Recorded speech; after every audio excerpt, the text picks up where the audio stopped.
Uh, uh.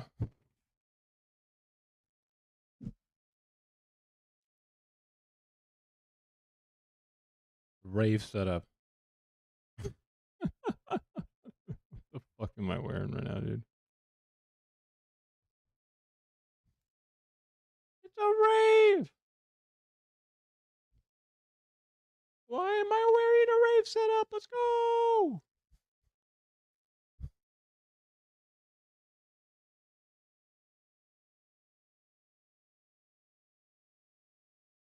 Fuck.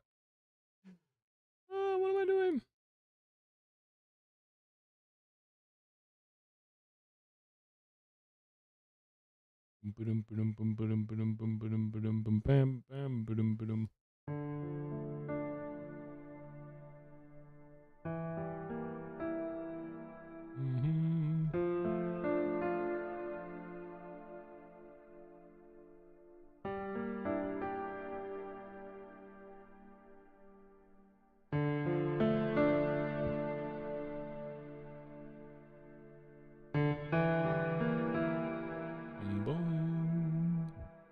Little switch up. Oops.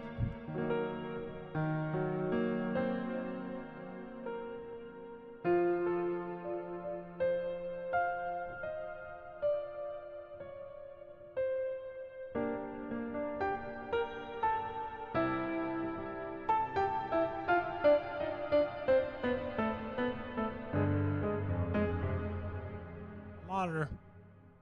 Motherfucker.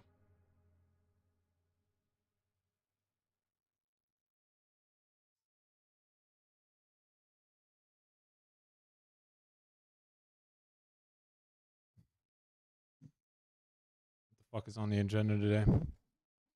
More Pam Bondi stupidity or what? I don't know, man. Pam motherfucking Bondi.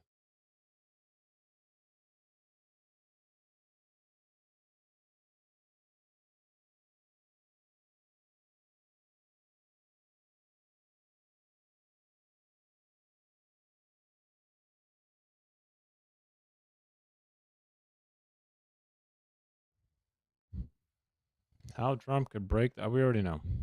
Already know. They should know if I'm watching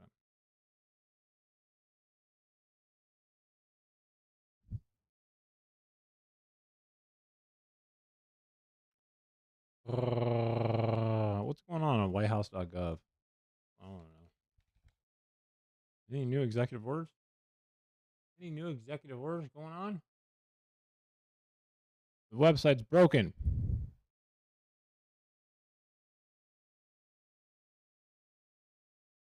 Why doesn't Dark Reader work with it? What is this website, dude?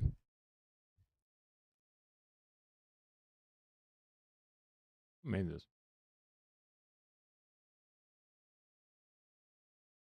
Who made this website?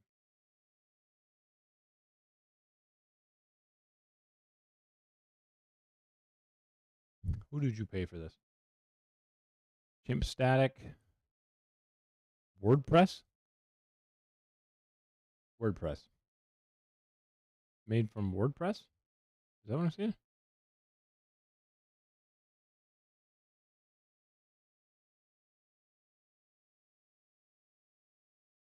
No.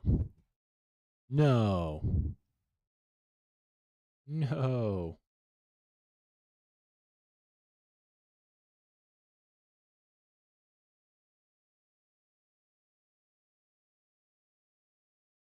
Dun, dun, dun, dun, dun, dun, bum, bum, bum, bum, bum, bum, bum, bum.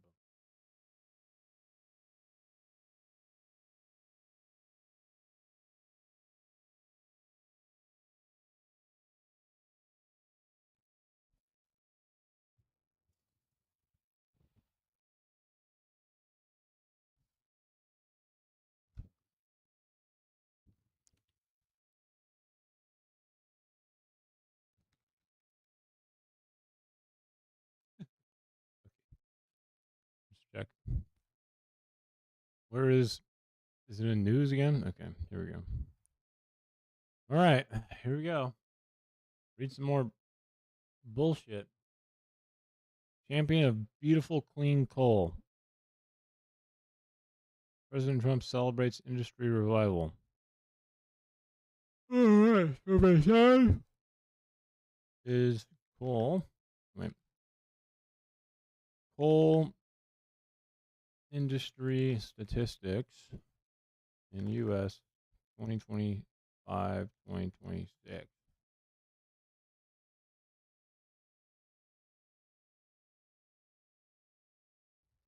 Let's see.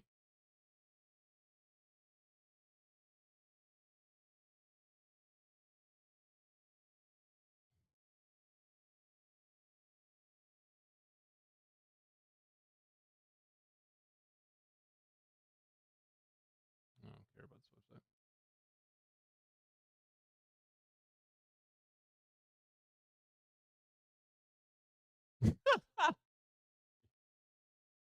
um,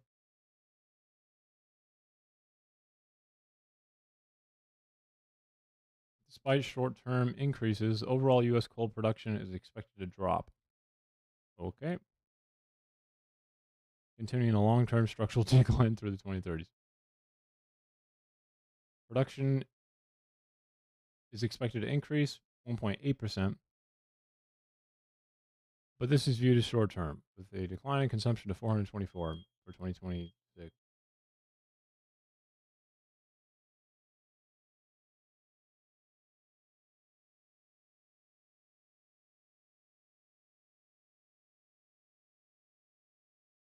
My fire alarm's going off, and it's really annoying.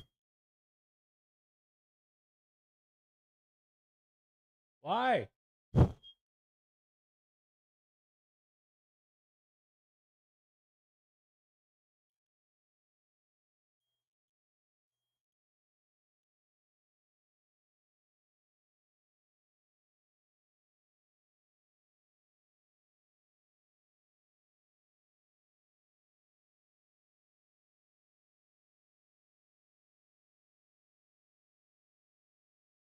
Well, hello, Birdbanes. Welcome to the Circa Rave. Wait, is there? I wonder if I can make my light behind me do like a, you know, fucking rave light setup. What do you think? Think it's possible?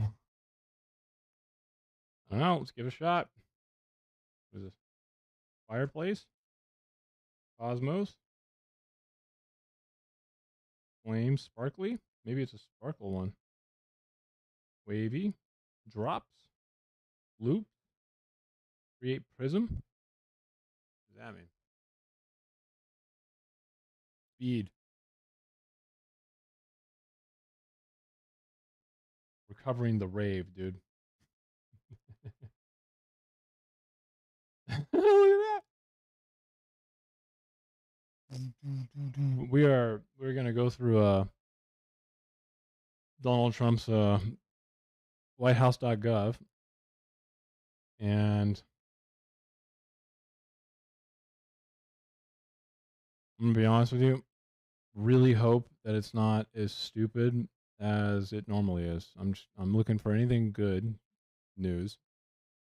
It doesn't immediately make me go, "Oh yeah, that's right. He's still the fascist president that we have," but I highly doubt this.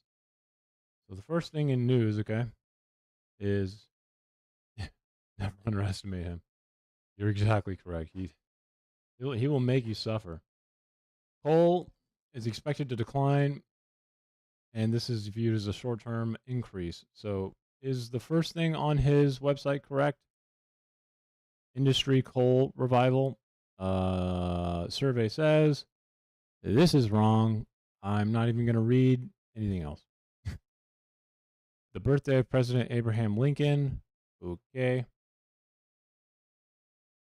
First Lady Melania Trump secures another Russian-Ukrainian child reunification. This is 3 paragraphs.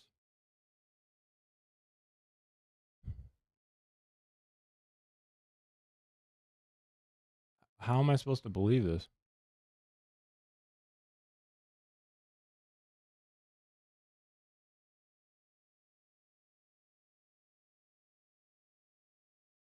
Do you believe this?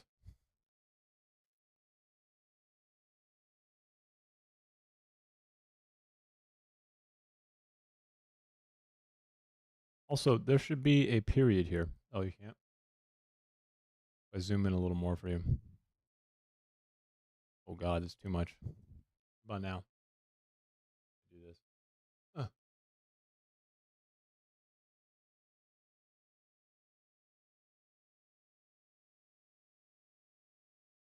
You read it now?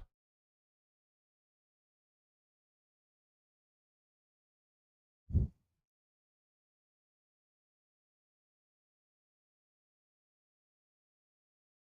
what? Here we go. You read it now? Is it good? Can you hear me now?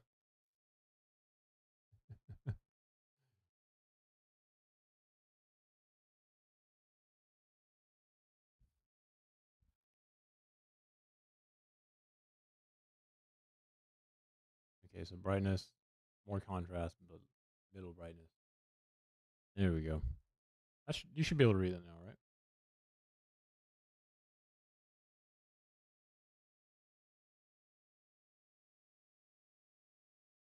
Auto mod. Oh wait, didn't Russia kidnap? Yep, they did. That's what this is referring to. So this says First Lady Melania Trump secures another Russian-Ukrainian child reunification. Again, kind of weird way to phrase this because they were stolen and kidnapped. So it should be First Lady Melania Trump secures a Ukrainian child from its kidnappers, Russia. But I don't really think I can. What is this even? Where's the source? What do you mean? There's like, if I'm not mistaken, tens of thousands, if not hundreds of thousands. But we don't even know if this one child is, if they're telling the truth, right? Like, where's the source? Russia, by the way, Russia has stated that they have not kidnapped any kids for obvious reasons, and also they don't care about giving them back. That's one of the main problems between the peace treaty. Ukraine is not budging on that. They're like, you need to return every child, or we're not signing any treaty or peace agreement, right? And Russia just flat out refuses, right? So this is a big point of contention that I guess Trump is trying to cash in on. I don't know what the fuck is going on here. Yeah, it's just like, what am I reading? All right, let's move on. Nominations sent to the Senate. Nominations for what? He hasn't filled these roles yet. George Kalisis of Nevada, United States Attorney General, or sorry, Attorney for the District of Nevada. Okay, be cool. He is a commercial litigation tax lawyer.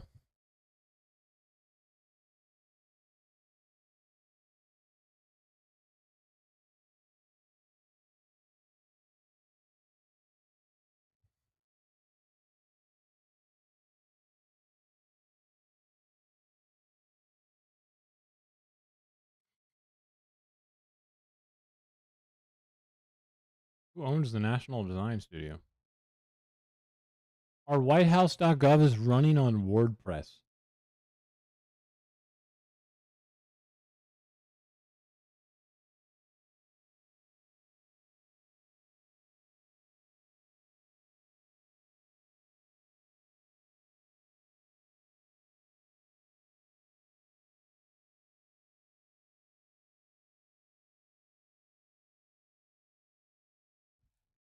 I had when I looked this up earlier, I was like, is this WordPress? It looks. Why is whitehouse.gov being run on WordPress? What? You telling me you couldn't like make the website from the ground up? What the fuck is happening, dude?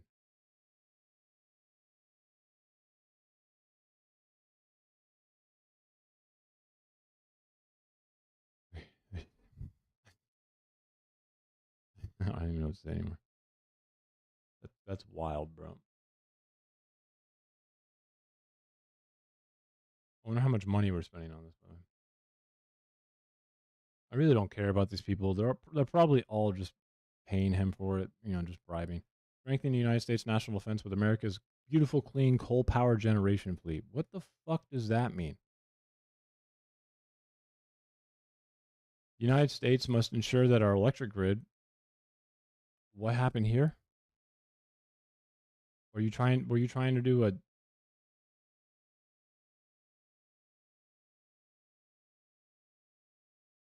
Okay.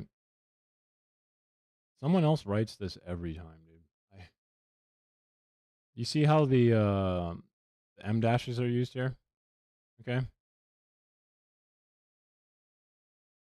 Yeah, I know. It's one of his favorite things to do. But someone fucked up here. This is how it looks when you do a double hyphen. You have to do 3 technically, and then it does that, depending on what you're writing on. But if we go to a different one really fast, okay?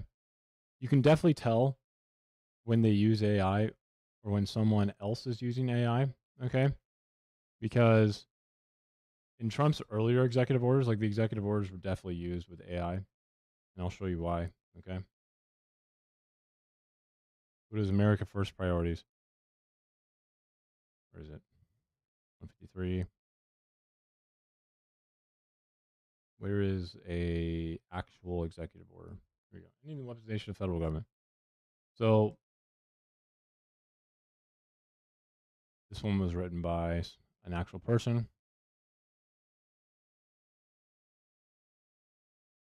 This one was written by an actual person about securing our borders here. This one I know for a fact is written by an actual person. There's different writing styles though for like a lot of these, okay? The reason I say this is primarily because when I read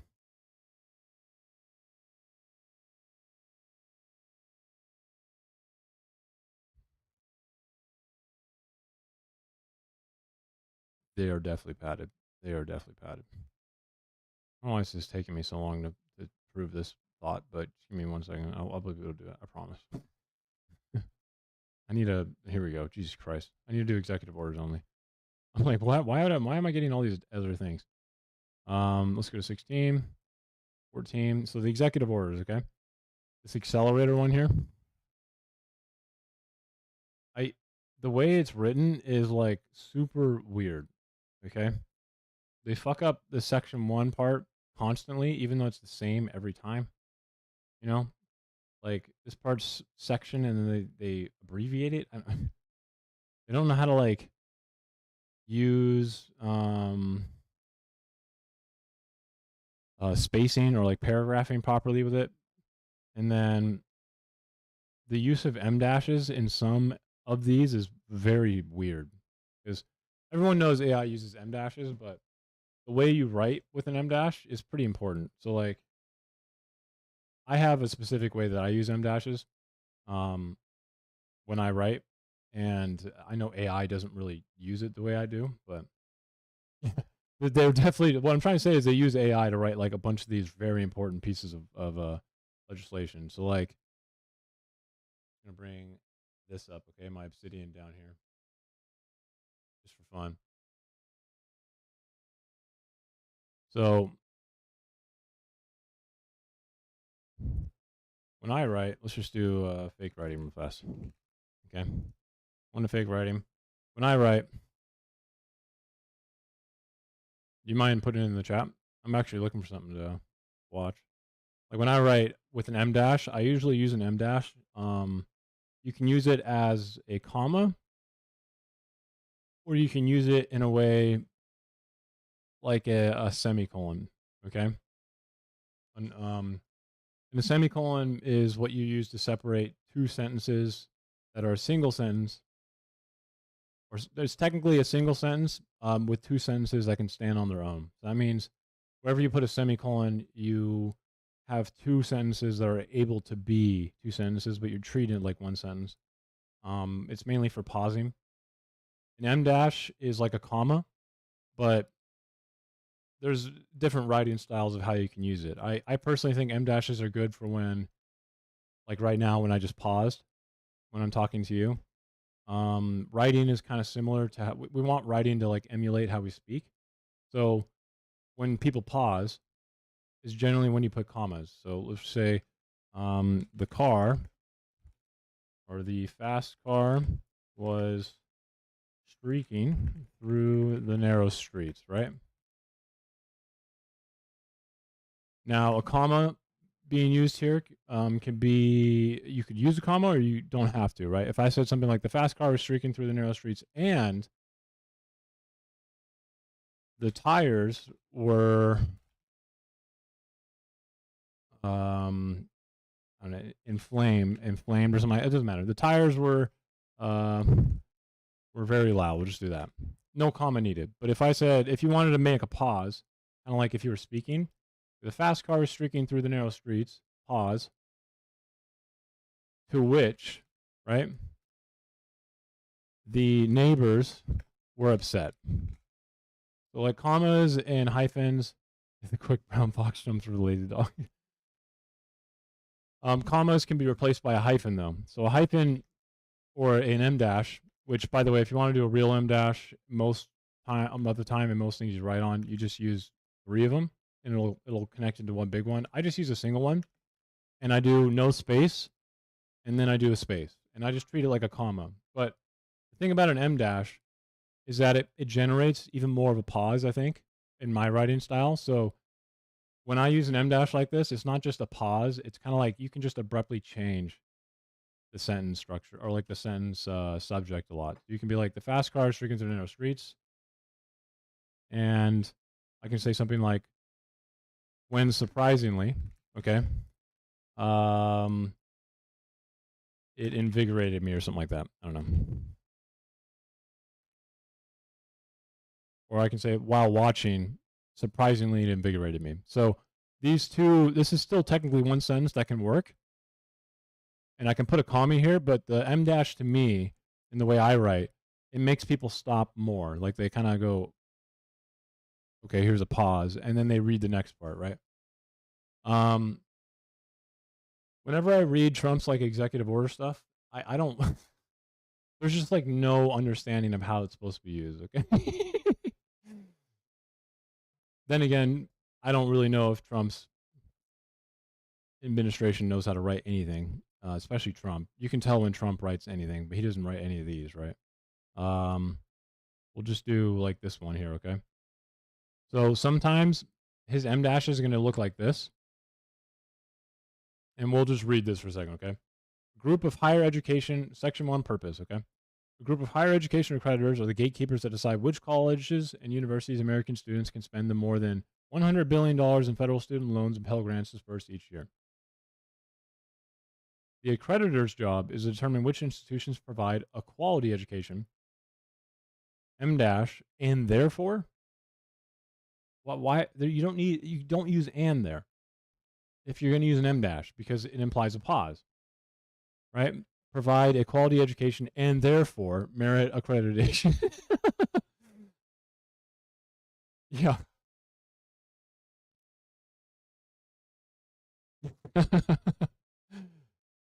So this right here doesn't make sense, and you notice that because American students can spend, comma, the more than 100 billion, right? If you put a comma here, you would pause, and then the sentence, even though it's poorly written, would kind of make sense, right? Yeah, they don't proofread. You know, it's like decide which colleges and universities American students can spend, comma, the more than $100 billion in federal student loans. and Pell Grants dispersed each year. This is a really long sentence too, right? We have an and twice. I really hate, me personally, I know it's not technically incorrect, but I hate putting and twice in a sentence or never more than 3 times because I feel like it just ruins the sentence's flow, like the thought flow, you know? So but like you don't need to put an M dash here if you're using and. Okay. You could put a period here and then capitalize and, which a lot of people don't like to do. For some reason, they think you can't do this. So if you say something like this, if we get rid of the M dash, it's a sentence on its own. The creditor's job is to determine which institutions provide a quality education. And you can say, and therefore, comma, right? Because you're doing, and therefore, now you're about to submit the claim, and therefore, merit accreditation is given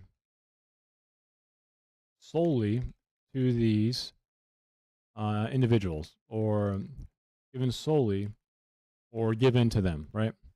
That's a much better sentence to read. A lot of people think you can't like use a period and then capitalize and, which you can. It's perfectly fine to do that. Unfortunately, creditors have not only failed in this responsibility to students, families, and American taxpayers. Probably should just end it there. Put a period and then say they have also abused their enormous authority. I think this is, you know, basic bare-bone chat GPT. I think they don't have any understanding of how to do like prompts, you know, stuff like this. Like I have a whole prompt list I do when I'm trying to write different or like tell it to do different things, right? If you're using just chat GPT without telling it how to do stuff, you're being stupid, right? Like I have tons of prompts that I give to it so it can actually like, you know, write stuff better, like this one here. This one is custom instructions on an assistant. Gives me like better terminology. Like 100%, they were just like,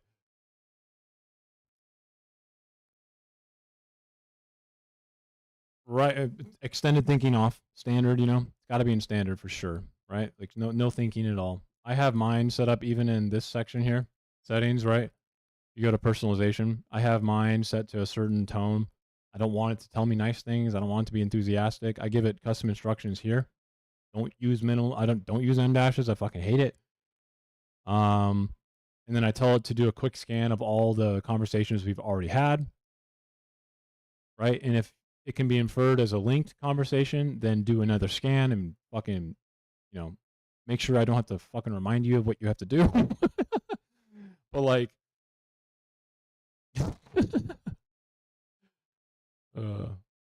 and I have to fucking change it again. God damn it. Where's my thinking one? I have it on extra thinking mode because I don't want it to like just give me an answer. I like it to think longer. So where is it? General. Now I can't even find it. Oh, it's up top. That's right. Thinking. Here we go. There's a thinking mode that makes it extended. So I have a mode that's extended thinking. So I put in thinking and then put in extended thinking, right? But let's just do write me an executive order that proves my point about the education system being a scam. Like 100%, that's probably what they were doing. You know what I mean? Like this is definitely how they were approaching this for sure.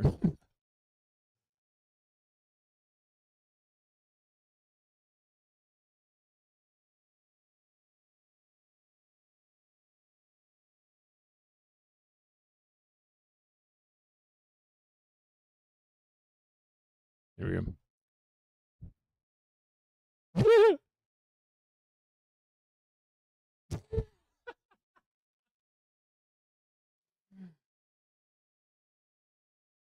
Good. I'll include directives from the OMB. Here you go.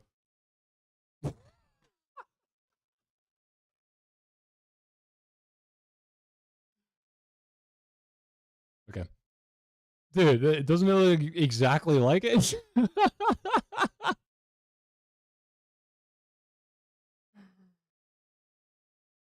No. No, dude. What if we just superimpose this right now? This is not good. This is not good, dude. Dude, purpose.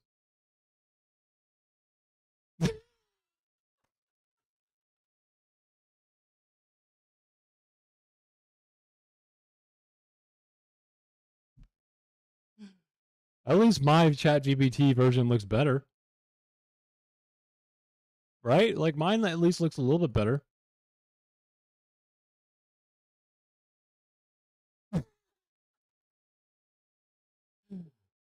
Oh no, dude. That was too much.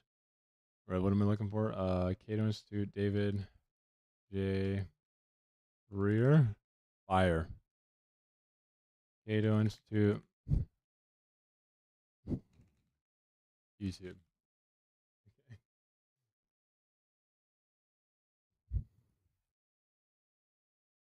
Is it this? No. Is it on YouTube or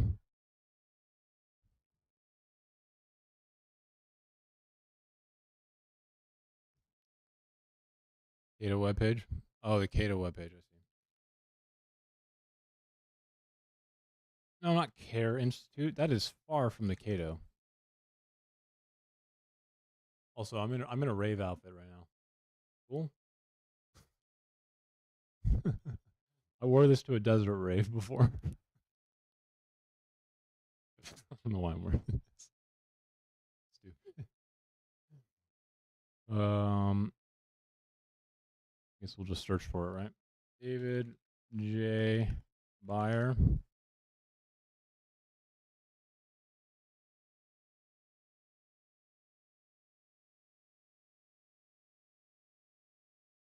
This guy, David Mr. J. Buyer. This one right here, probably. Fraud. About this in Minnesota. This immigration crackdown has kind of derailed some of the talk of it. But Tip of the Iceberg podcast. Is this correct?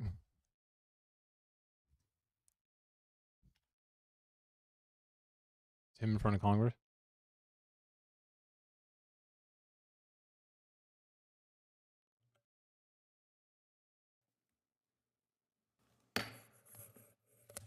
Good afternoon. Thank you for all the witnesses for being here, for being with us today. Mr. Schwartz and Mr. David Beer. Professor This is it, Eric then, eh? Schwartz is chair of the Global Policy Area Yeah, this at is the it. Humphrey School of Public Affairs at the University of Minnesota. Mr. Schwartz is a former director of Refugees International and also has an extensive background in government work, having served as an Assistant Secretary of State for Populations, Refugees, and Migration at the State Department, the Senior Human Rights and Humanitarian Official at the National Security Council, and as a staff consultant to the House Representatives Foreign Affairs Subcommittee on Asian and Pacific Affairs. His extensive work in the field of humanitarian efforts make him one of the most preeminent experts in this area, and we thank him for being with us today. Mr. David Beer is the Director of Immigration Studies at the Sells Foundation, Chair in Immigration Policy at the Cato Institute. He is an expert on legal immigration, border security, and interior enforcement, and served Mr. Padilla, you do know this guy works for the Cato Institute, it seems, right? as a senior policy advisor to former Republican Congressman Raul Labrador. In that capacity, he drafted immigration legislation for Representative Labrador, then the chairman of the House Judiciary Subcommittee on Immigration and Border Security. Was he someone who actually helped write the Senator Lankford's bill in 2024? Is he about to actually finally be mad about that, or what? Mr. Beer has been published in numerous prominent national publications and has been cited on multiple occasions by the United States Supreme Court and federal circuit courts. Mr. Beer is a political science graduate from the Grove City College in Pennsylvania, and in his experience in the field of immigration makes him a great source of knowledge for our hearing today, and I thank them both for their participation. You're welcome.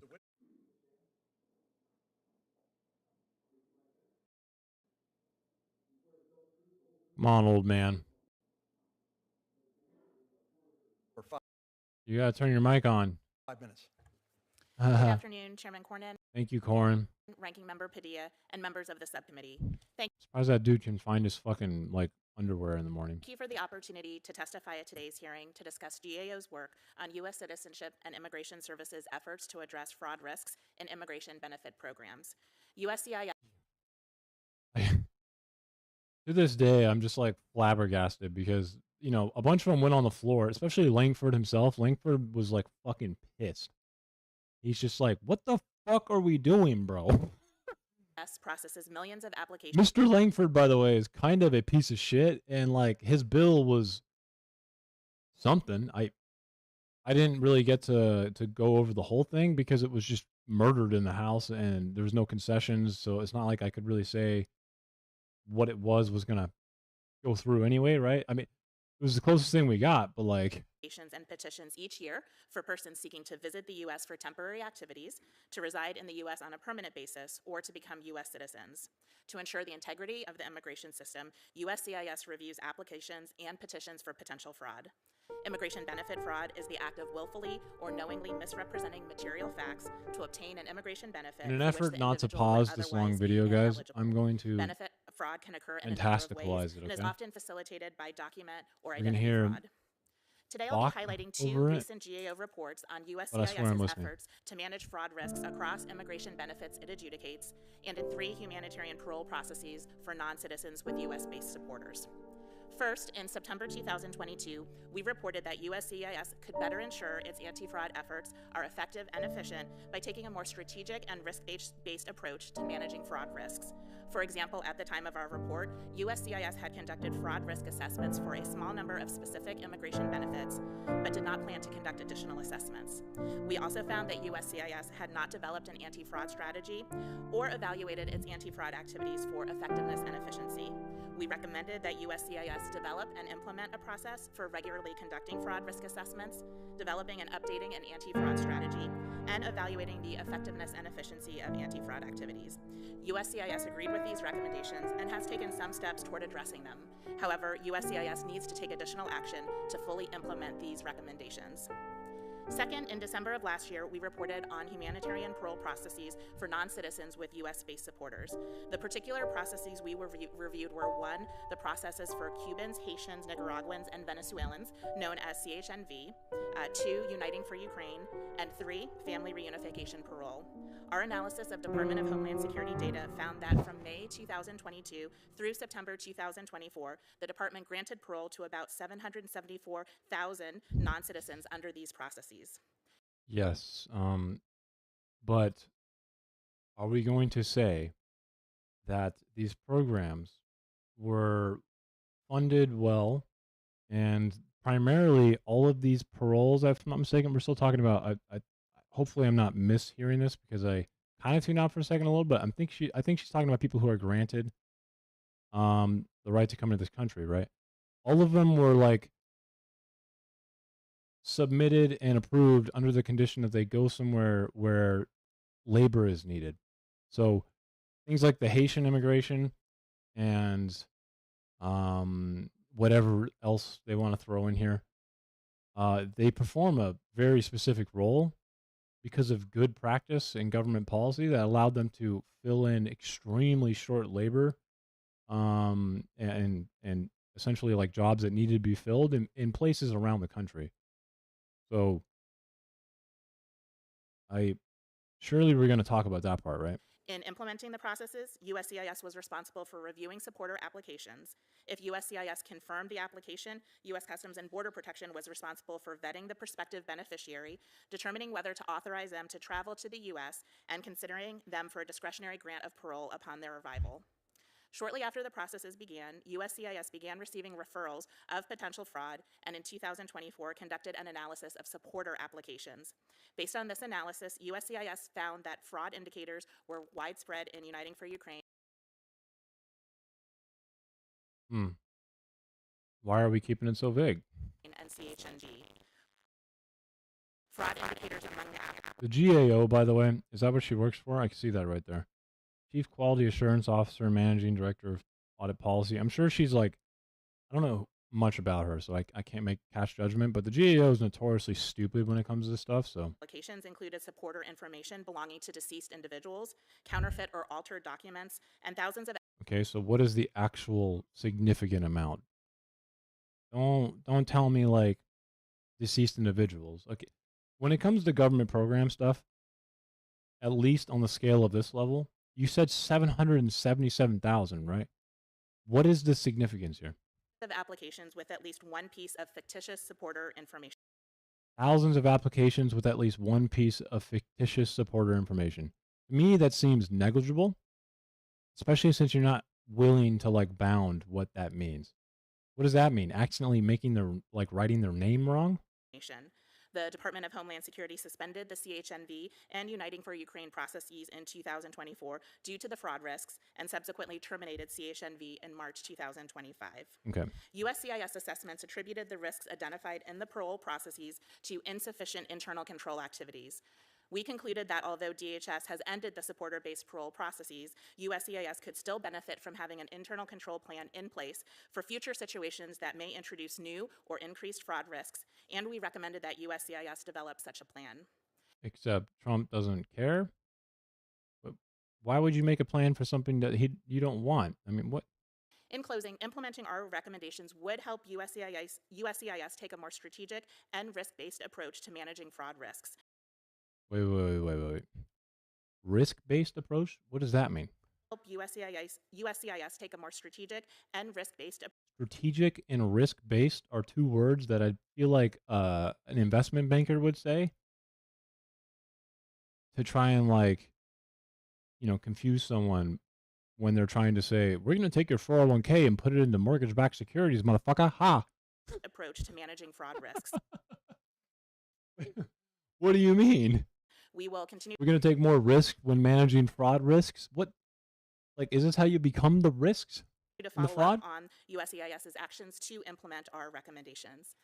This concludes my prepared statement, and I would be pleased to answer any questions that members may have. Yeah, no questions. Fuck you. I don't Thank you, care. Ms. Gambler. Mr. Hankinson? I don't know. I mean, I don't really know what she's trying to say. And if that's her prepared opening statement, I think, I'm probably just stupid, but like, if I don't know what you're trying to say at the end of your prepared statement, then your prepared statement sucks. Because it should be good enough for a 5-year-old. I'm fucking 5 years old. I should know. Chairman Corn, Ranking Member Padilla, members of the committee. I'm hoping we're here today to examine this issues guy? posed by immigration benefits. This guy's a Heritage Foundation guy, right? Yeah, he is. Yeah. Oh, man. I can't wait for this guy to talk. Somalia. Somalis vary person to person. The most famous Somali Americans I know of are Congressman Ilhan Omar and the writer Ayaan Hirsi Ali. Yes, we know.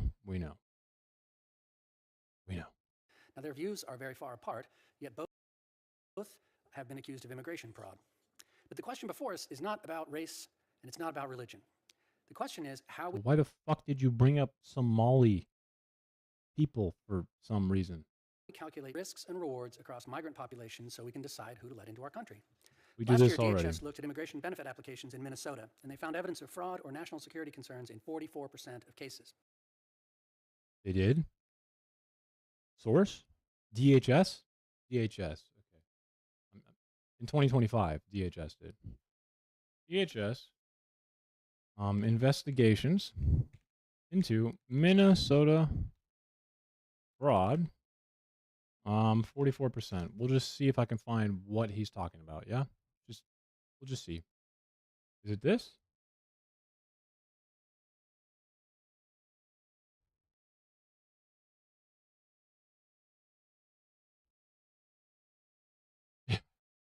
Operation Twin Shield was a resounding success. USCIS officers focused on more than 1,000 cases that had fraud or ineligibility indicators. Okay, so you looked at statistics 101 right now, okay, guys? You focused on 1,000 cases that had fraud indicators, and then you conducted site visits, in-person interviews, found evidence of fraud, and then go on to say that 44% of the cases interviewed had fraud. This is like the dumbest fucking shit I've ever heard in my entire life. Aren't you choosing things that have fraud indicators already? Wouldn't you expect a high amount of fraud percentage when you're just literally selecting for fraud? Or did we like not even get past elementary school? Yeah, it's literally like going, It's weird. 60% of the 99.9% of the people who go to the school are girls. And you're like, okay, what's your sample size? 1,000 girls from a girls' school. What? What are we doing? benefit applications in Minnesota, and they found evidence of fraud or national security concerns in 44% of cases. Yeah. USCIS And we're not going to hear the context, are we? Chief Joe Edlow said that should shock all of America. It doesn't shock me because I just read that you guys had only 44% cases of fraud, I guess, in a sample size of 1,000 cases that had indicators of fraud. To me, that means you're fucking stupid. It doesn't shock me because in my consular assignments, I was lied to many times a day about every aspect of applicants' cases. You're doing it right now. Maybe you should stop doing that. Including their age, name, identity, occupation, marital status, purpose of travel, wealth, income, relatives in the U.S., and intent to return home. Well, I mean, I bet you lied on your job, your resume to get this job. So, white lies are okay sometimes, man. I bet you said you had a full head of hair, too, and a good hairline. That's fucking not true. It's an unfortunate fact. People lie to get visas and immigration benefits. An interview. Yeah. What we care about is whether or not the lies are substantially, incorrect. If someone lies about, let's say, finishing community college in like Somalia, or like finishing some level of college in Somalia, they went to school, but let's say they didn't quite get their degree. Why does it matter, dude? I mean, that's the type of thing he would say is just unfucking conscionable fraud, I bet you. With U.S. consular officers, the first line of vetting for visa applicants. And the second line of vetting is through automatic checks of U.S. databases. If a foreigner has a record in the United States, we can see it. But the great weakness of vetting is what I call... We don't have that because other states are not the U.S.? ...call the 9-0 rule. Nothing in, nothing out. You don't need a rule for that, dude. It's just called your favorite phrase at the Heritage Institute. Common sense? Let's assume a visa applicant has committed a serious crime, but his home country has little law enforcement and no... How would you know they've committed a serious crime then? Oh, we found a flaw already. Wait a minute. What do you mean little law enforcement? If we know they've committed a serious crime, then we don't let them in. Is he stupid? Centralized records. Well, if his... How would you know they've committed a serious crime then? ...country is incapable of recording or unwilling to share this criminal... Then how would you know he's committed a serious crime? ...criminal record, then we have no... Then how would you...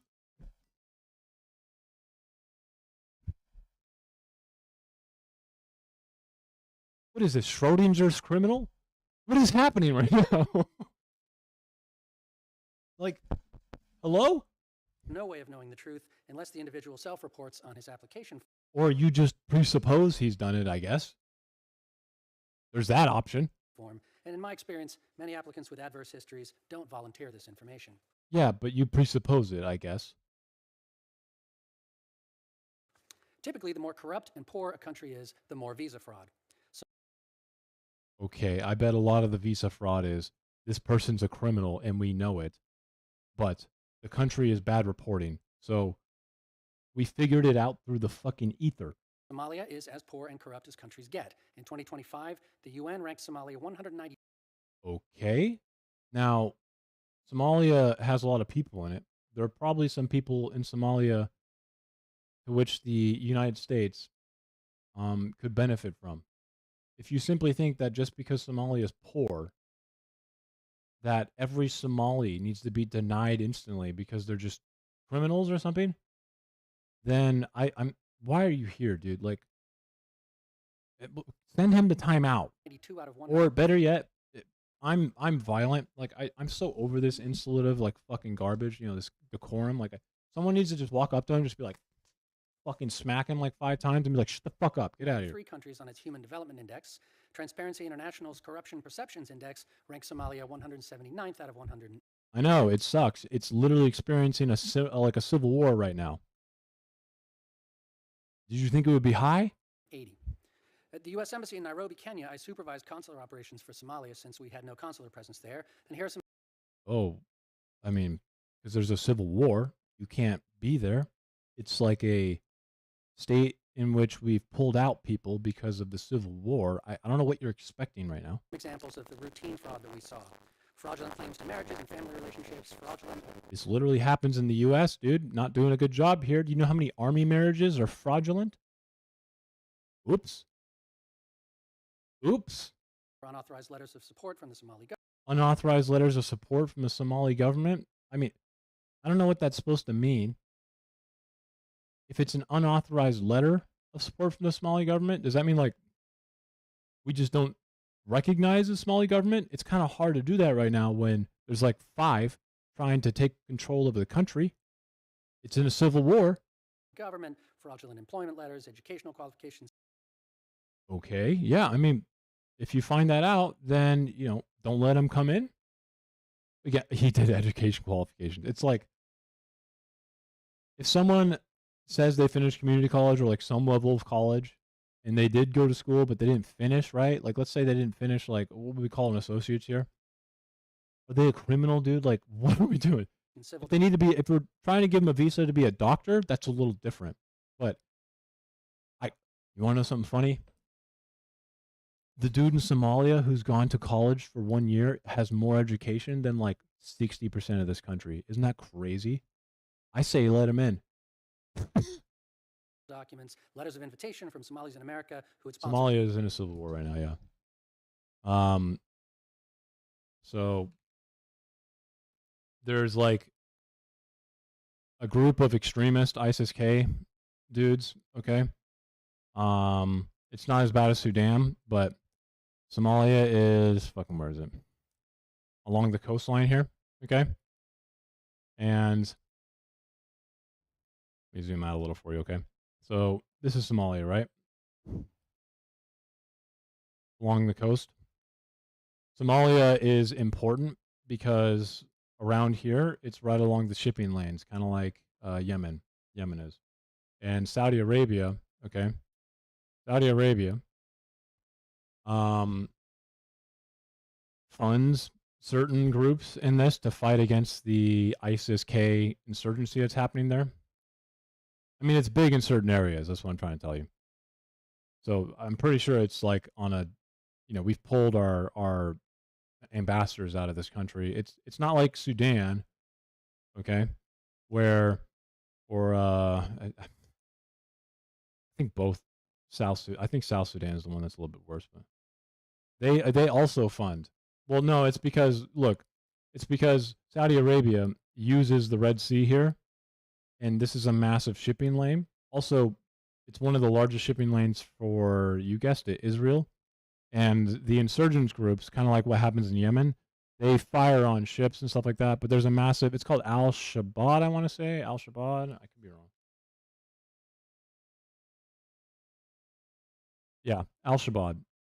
Al-Shabaab is a Somali-based Sunni Islamic political paramilitary organization. And, Jesus Christ, I don't know how to remember this shit. And it's in control of southern and southwestern Somalia. So it's here. And the government of Somalia is trying to get rid of them. And it's a pain in the ass, okay? But like, it is in a civil war right now. There's a bunch of groups that are trying to fight over the control of Somalia right now. And they're all funded by different countries. So like Saudi Arabia doesn't like ISIS or like Islamic extremists. The reason why. So here's the map of how it looks right now. So we have this region here. This one is controlled by the regular government. The areas here are by Al-Shabaab. And then this area is a different government. So yes, it is in a civil war. There's like, this is the Al-Shabaab. It is an Islamic extremist group. Sorry, it's actually an Al-Qaeda. Is it? No, I thought it was ISIS-K. Similar to ISIS-K. Could have sworn I was similar to ISIS-K. One sec.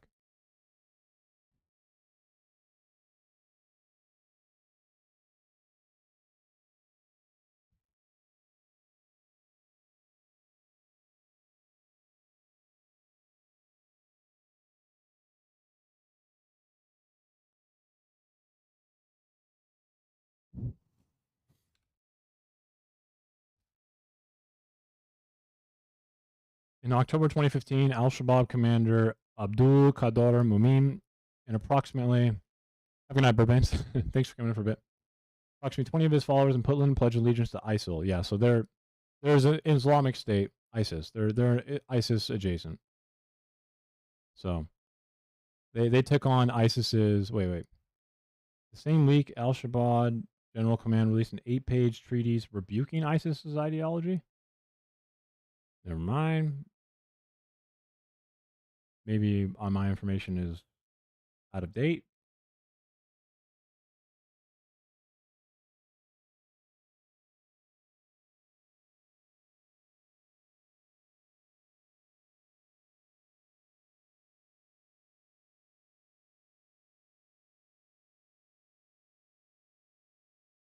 I guess. Oh, half of them pledged support to ISIS, and then they had a civil war between them. But they're still like an extreme Islamic group. Anyways, you get the point. It's like a civil war territory right now. Okay. Other individuals who claimed asylum, and so on. This hearing's about visa fraud, not welfare fraud, but they are connected. Like crime, corruption rates seem to follow immigrant populations into host countries. Source? At least in the first generation. At least in the first. You mean the generation that's literally the most likely to be removed for crime? Okay, got it. Because if I'm here on a visa, the first thing I want to do is get myself removed for the easiest thing I can think of. Yeah, totally. Refugees in the U.S. can be eligible with. Refugees are not the same thing as someone on a visa. Are you lumping them together? I sure hope not, Mr. Fancy Tie. No waiting period for federal benefits, including Medicaid, cash and. He's lumping them together. Refugees are completely different than someone who comes here on a visa. Medical assistance, social services, social security, supplemental security income, supplemental nutrition assistance program. Yes, they have no job. They're a refugee, you fucking idiot. What do you expect them to do? Come here and just be homeless? The term refugee implies all of those things. He's such a fucking loser, dude. I have a video of him where he missed a button on his shirt, and he's all like, let me grab that real fast so I can stop getting angry at this guy. This dude's absolutely stupid as fuck.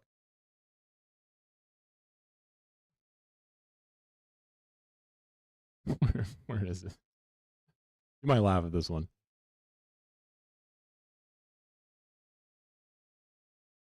There he is.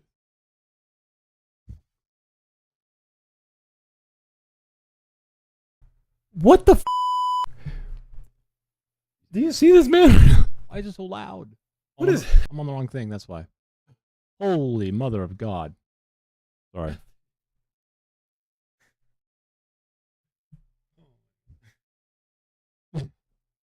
I load, and now there is. It is. He missed a button, bro. How do you not feel that, bro? What the f? Do you see this, man? What is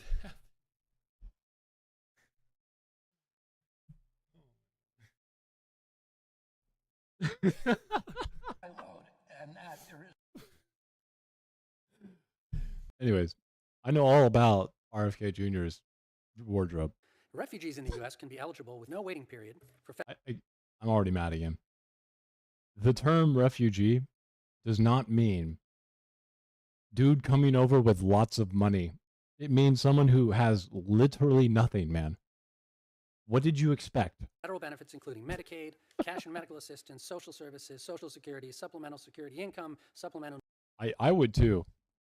But he is ostracized from that family. So nutrition assistance it was somewhere after his wife committed suicide for finding his exclusively weird detailed journal about all the women he's fucking cheated on her with, and then I don't know, it could be between that and the moment that he like blamed her for it. program, temporary assistance for needy families, and federal student aid. Now, all Americans, or Americans of all background, have been known to commit fraud, but the concentration and the scale of the welfare benefit fraud committed by people of Somali descent in Minnesota has been unproportionately somewhat true. The scale? Or do you mean the ratio of representation? He's being a little bit misleading here, isn't he? There was a prosecuted, indicted, and convicted case in Minnesota, and primarily the people who were convicted were and sentenced were of Somali descent. Now, what that means is a disproportionate amount of whatever fraud you're going to find relating to this is going to be Somali. Yeah. I don't think it's really fair or like reasonable or, you know, responsible to just be like the scale at which the amount of fraud, it's like there's not that much fraud that has been found because it's actually pretty rare. And, you know, statistics, again, if you have one, like let's say you have the number 1 and you go to the number 10, how much of a percentage increase is that? It's a lot because the numbers are small. There's not that many people being convicted of fraud in Minnesota, so the majority of them are overrepresentative right now of fraud in Minnesota. That doesn't mean all Somalis, though, are just committing fraud everywhere in Minnesota, you fucking moron. is still notable, with losses estimated in the billions. It's not.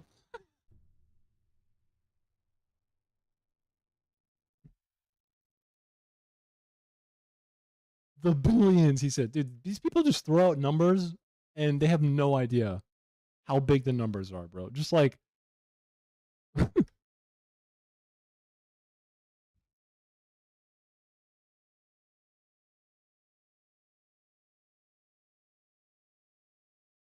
yeah. It is like that. It's fundamental attribution error again. It's such a problem and it's so perverse or pervasive in like our life, dude. I swear I had to have this conversation with like someone the other day on Reddit. This woman made a post in the Cal State Long Beach a subreddit where she's like posted a photo behind some homeless guy, okay? Or we don't really know. He was probably unstable. I don't really think her story was untrue. But personal experience here, okay? I get upset at that stuff because I was homeless from a very young age for a very long time. To no fault of my own, I'm being honest. It was just my parents made bad decisions. They were good people, but they made bad decisions. And it bothers me when people do what you're saying right now. It's a fundamental attribution error, right? Her whole post is about homeless people in general. And I'm like, I chime in and I'm like, I don't really understand. Like, homeless people aren't inherently violent or inherently unstable. What is the point of your post? And she's like, got really defensive, very defensive. We're talking like, I never said that homeless people are inherently violent, blah, blah, blah. And started using like some annoying manipulation of tactics, right? And I'm like, oh, okay. So I took her entire story in the Reddit post. I changed one word and I put Christians instead of homeless people. And I'm like, read that to yourself and tell me if it feels okay. You know, because in fact, I'll just show it to you right now. Fuck it. She's literally, I don't even care. I have literally thought about this topic so many times that I know most people don't agree with me on it. Okay. I know most people don't understand what I'm talking about here, but I don't really care anyway. Well, the post was deleted.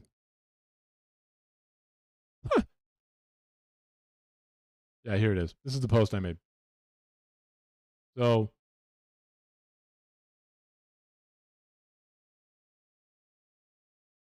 well, even that, it's like, the thing is that only a small percentage of homeless people actually have extreme mental illness, but there's more of a covariance there because let's say you have schizophrenia or something, right? It's hard to hold down a job with untreated schizophrenia. And if that's true, yeah, I get downvoted to oblivion, but I don't give a fuck. Like, long comment chain, right? So her post said something like, this was actually her post here, okay? Her post said this: I can't be the only person who feels unsafe with how open, one sec, I'll zoom in for you. I can't be the only person who feels unsafe with how open and under patrolled this campus is. This man passed by me. I actually pointed out something weird in her story, by the way. I didn't say I didn't believe her. I just said, I don't really understand. It feels like she added a detail. Maybe you'll catch it as well. This man passed by me, okay, passed by her, and offered me a swig of his vodka, and I ignored him. And he pushed by me and put the alcohol back in his pocket where is famous security. Where is campus police? Why do they let anyone and everyone on campus? I fear it won't be long till someone shows up with a gun. And then this is her first response. 100%. I mean, it's like a multifaceted problem. I'm sure you and I could talk about all the multifaceted ways to fix it, right? But there's so many ways that we could just do better to address this, right?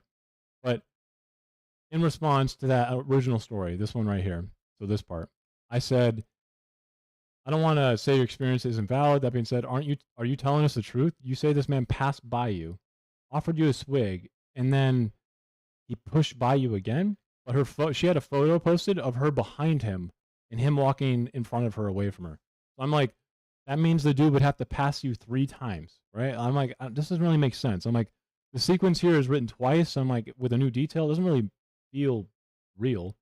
I'm like, I don't think it didn't happen. I'm just saying, why the push by me part seems a little weird. And I'm like, homeless people are not all unstable drug addicts. Homeless people are not violent. I'm going to defer to my own experience now as someone who's homeless for years because of my parents' actions. Same thing I said to you. What exactly are you trying to say with this post? This was her response. Now, I changed one word here, and I did this on purpose.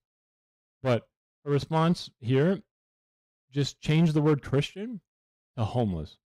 Why would I come in the school Reddit and lie? I was sharing my experience and asking if anyone else has felt unsafe on campus due to the multiple homeless people on campus. And I never said every single homeless person is inherently an awful person. But based off the many replies I've gotten, it seems many people here at Cal State University Long Beach feel unsafe due to certain homeless people.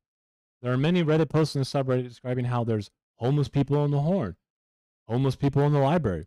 One person talked about a homeless person following her to her car. I'm not sure why you're taking this post so seriously, but personally, in general, it seems many people agree with my take. And even though I told her, like, I was homeless for many years, so that's why I'm taking it personally. But at the end here, you know what I did is I just swapped out the word homeless with Christian. When I read this now, anyone who everyone understands the Christian experience a little bit in the U.S., but every Christian would immediately understand why this is a stupid way to fucking talk about a situation, right? Now I'm just gonna say the same thing with Christian in place. Why would I come into school Reddit and lie? I was sharing my experience and asking if anyone else has felt unsafe on campus due to the multiple Christian people on campus. And I never said every Christian is inherently an awful person, but based off the many replies I've gotten, it seems many people here at CSULB feel unsafe due to certain Christian people. There are many Reddit posts on this subreddit describing how there's Christian people in the Horn, Christian people in the library. One person talked about how a Christian followed her to her car. I'm not sure why you're taking this post so seriously when everyone agrees with me. But the problem here is that people don't know how to not use or not fall for fundamental attribution error.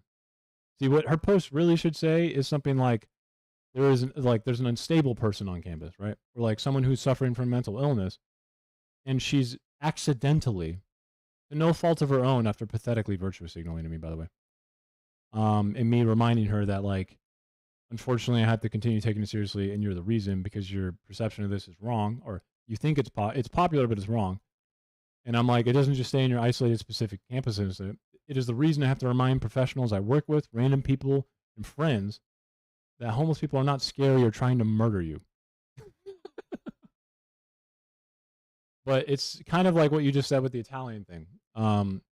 People will like apply attributions or attributes to certain things that they think, and they accumulate all of them up, and they end up with the wrong conclusion. They end up doing a very dangerous thing, which is like using a whole identity in a way that they don't realize because they're a part of the out group, right?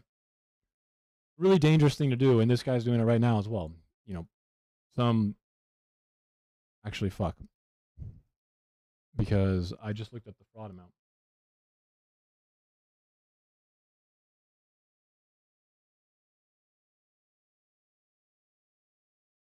Good.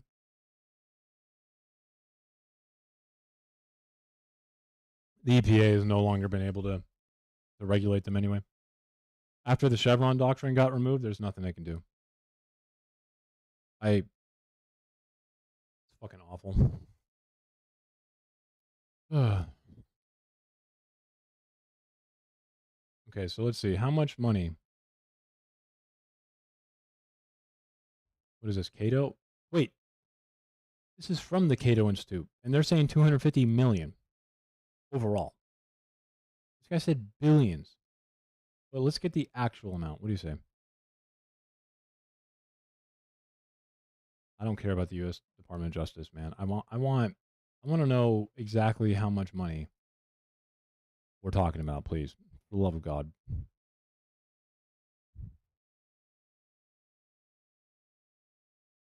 Is this in total? They are less ethical, yeah. So, a decade of investigating fraud in Minnesota. How much money are we talking about? I thought it was like 100, like a few, maybe a million, like a few 100 million or 100 million, right? Those sources estimated as much as 100 million a year was being stolen. We couldn't find any evidence to substantiate 100 million in fraud every year. We couldn't find any reasonable estimate of fraud. Swanson extrapolated that $100 million fraud figure based on 15 centers that overbilled for 1,200 children. Those centers received more than 56 million. There are more than 1,000 child care centers in the state program. So how much money? Alley pled guilty to the daycare fraud and paid 1.5 million in restitution. What's the total? In 2019, the Walz administration responded to these fraud cases by adding a $5 million state budget for new investigators. It sounds like he did his job. No one talks about that. What? So Walz responded by spending more money on finding fraud? September, federal prosecutors charged 8 people in connection to defrauding millions of dollars. That doesn't sound like 100 million. We're talking barely tens of millions of dollars. Max. That we know of. Tens of millions, maybe. At max. I'm being generous right now. Okay? Yeah. Tens of millions.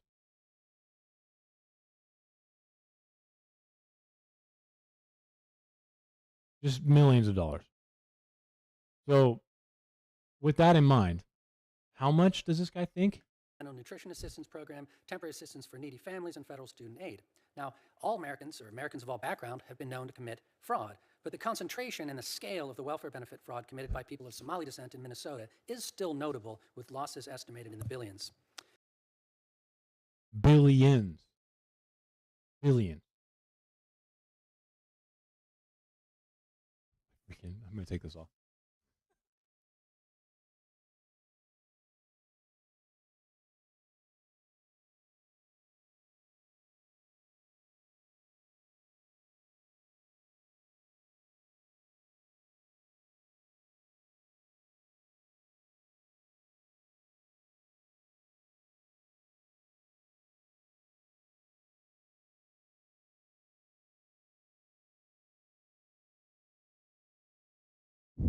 I don't know. Yeah, your guess is as good as mine. I mean, we just looked it up, and the Minnesota state government at the time found millions, at most, maybe 10 million.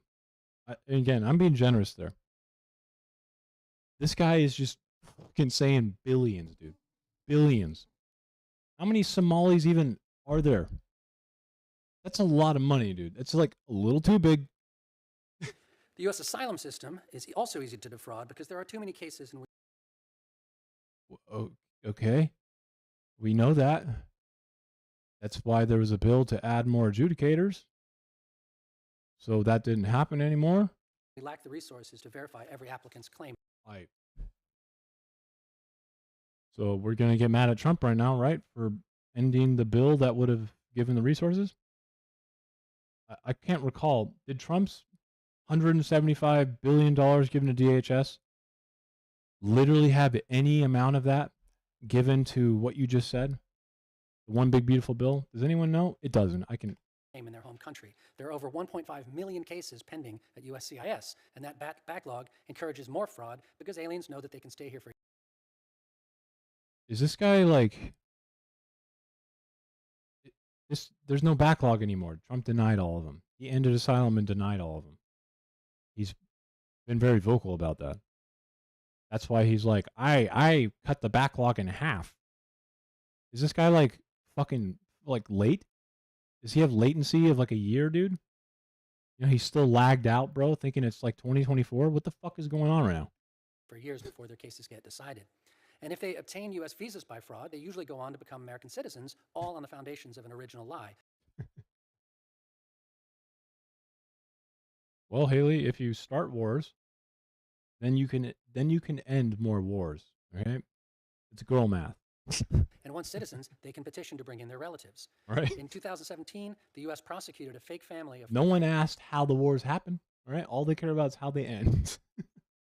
5 Somalis in Minnesota who fraudulently obtained U.S. citizenship after winning the green card lottery under false names and relationships. But It's a lottery, dude. Why does that matter? If it's a lottery, then isn't everyone just false name or not the same? I call that a rare win among many fraudulent cases that are never discovered. I call that a rare loss because I couldn't care less. And in addition, Somalia's perpetual violence makes it quite likely that some asylum applicants. There's the presupposition again. Again, people seeking asylum from Somalia, okay, they have to prove it. They have material evidence for it. Now, if you are someone who's trying to commit violence in Somalia, you probably aren't trying to seek asylum somewhere. You're trying to probably like kill people who are in Somalia, because that's what you're doing. Obviously, some people from Somalia would commit violence, but Have persecuted others in the past, which should render them. let me hear it. Dude. Bake my brain right now. Send it to the ether. Eligible, but we would have no way of knowing without I thought you were able to tell if they're criminals. being able to vet them and having accurate records. I thought you could say they were criminals, though. Some Somalis have gotten a second nationality, including in the U.S., and yet they go back to Somalia regularly to do. You mean to go back to their home country? The one that they, like, were born in?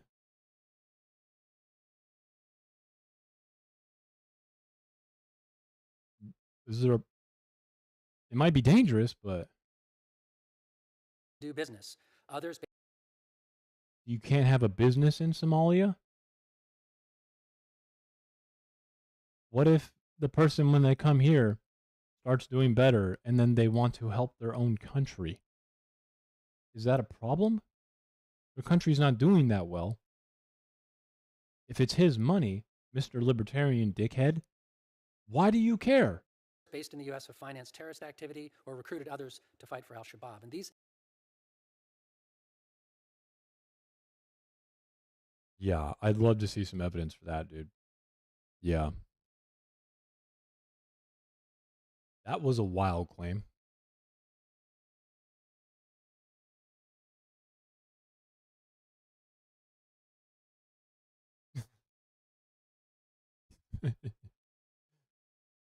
He is, to me, he's the most transparent president ever. He definitely, if this was a boxing match, right? If we were boxing, right? Like Trump is the person who doesn't know how to box, probably. I bet you, even though he says he likes it. When he's boxing, right? He gets into a stance, and his front shoulder is like not leaned down. Or sorry, his back shoulder is not leaned down. You know, because when you box, a lot of people get in their stance and their shoulders are the same height. Like you can tell where every punch is coming. Okay. Like when you're in a like a stance for boxing, you're supposed to actually lean your back like this, because then your jab is far away. So when you're actually in a boxing stance, he's like this. He's like the most telegraphed retard in existence. Activities are obviously incompatible with asylum status. Let alone I definitely know when he's throwing any punch. DHS recently launched an operation. I still don't understand this, by the way. This is a big claim. It's a big claim to say this. That Some Somalis have gotten a second nationality, including in the U.S. your scale's broken. And yet they go back to Somalia regularly to do business. No Others based in the fight, US have no financed fight. terrorist activity or recruited others to fight for al-Shabaab. And these activities are obviously incompatible with asylum status, let alone citizenship. I would assume so. So you might want to like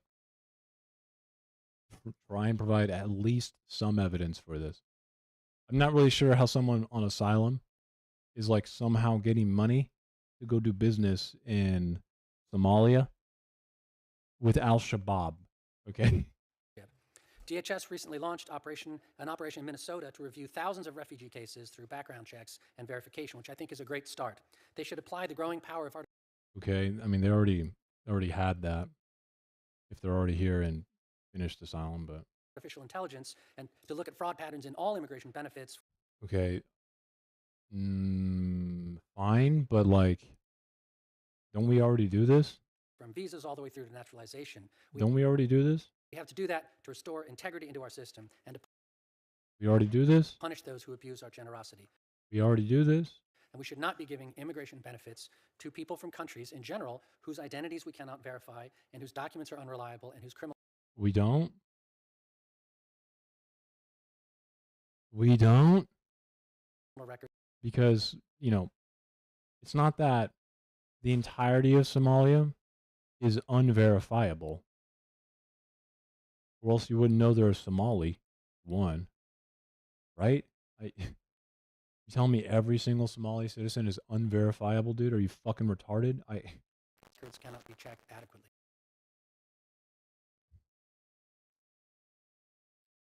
Okay, so let's just assume that they could be. Are you going to trust the Somali government right now?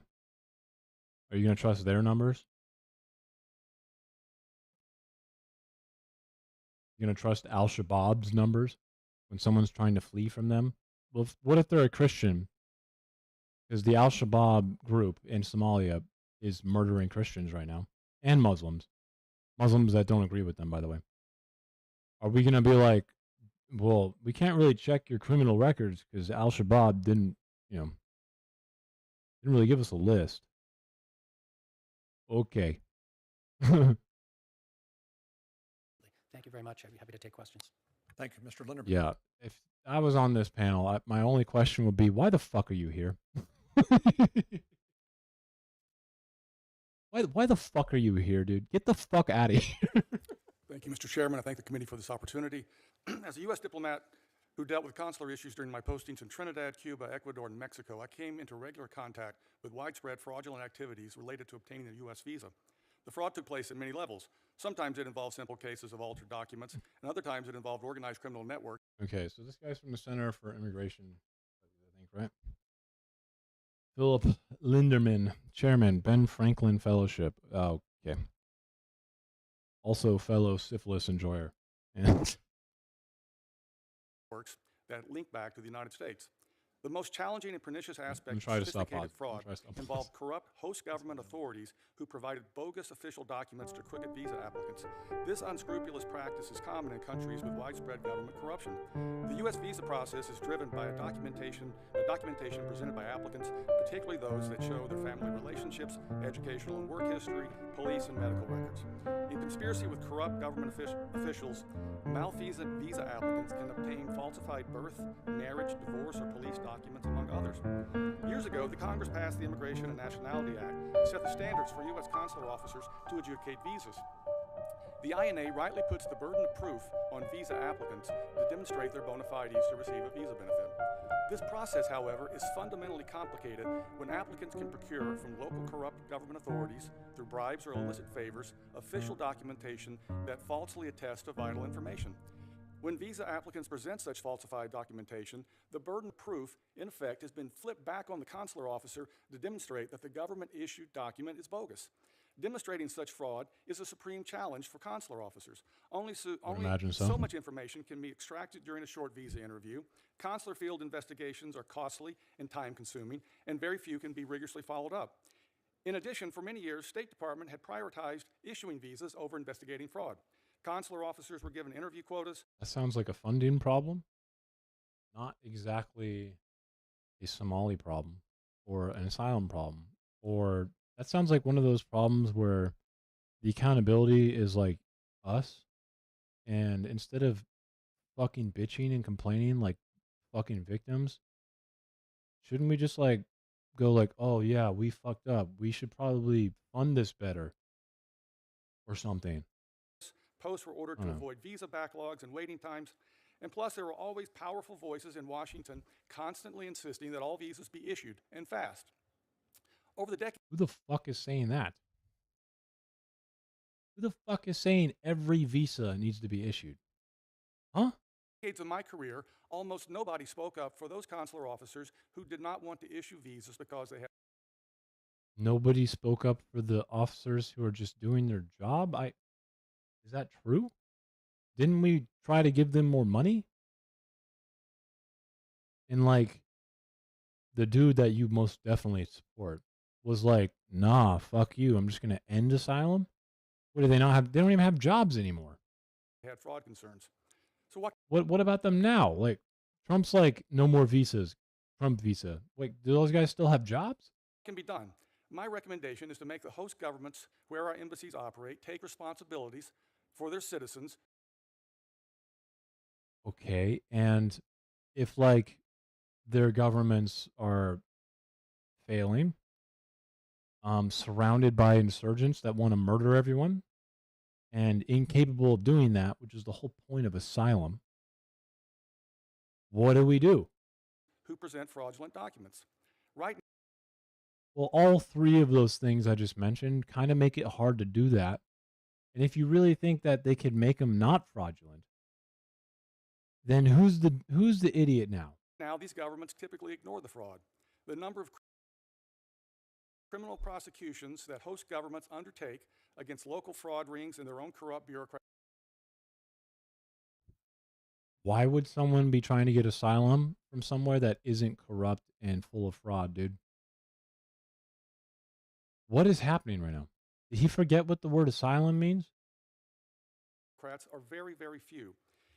Each U.S. embassy writes an annual report on the visa fraud in the host country where they work. Okay. These reports are a wealth of information on visa fraud in that country and across. Sure, I'll just go look it up then, because I guarantee you I'm not going to get a single fucking piece of information from you, you fucking piece of shit.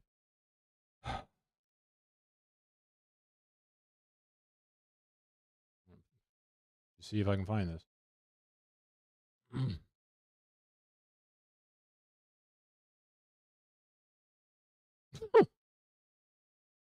I guess the only fraud I found was a security breach at the official e-visa portal to the U.S., which victimized thousands of U.S. citizens. Okay.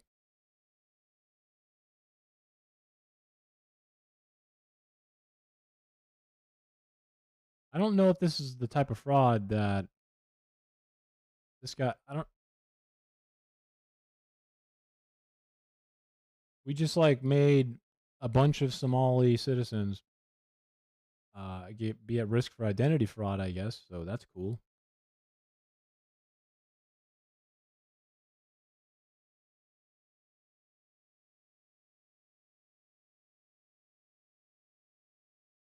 Okay, general fraud, fine.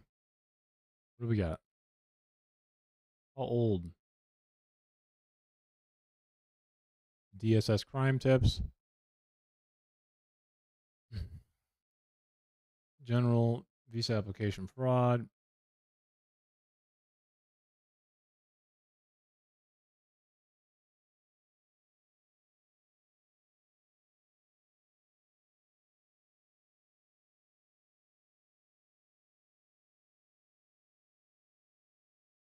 Denaturalization sought against 4 Somali-born individuals who falsely claimed to be a family and were admitted to the United States on diversity immigrant visas. Okay.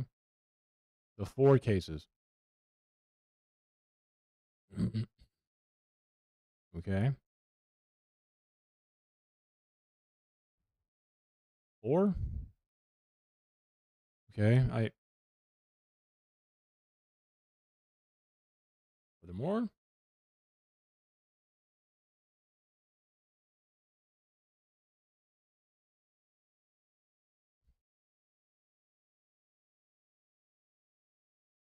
I have to go through this entire. Oh my god, dude. 1 minute read?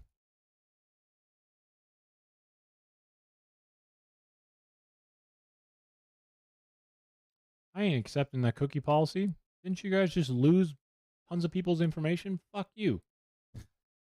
What? The hell out of here, dude. Shit.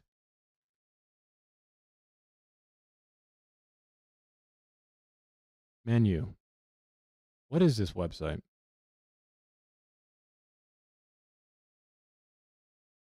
News and events?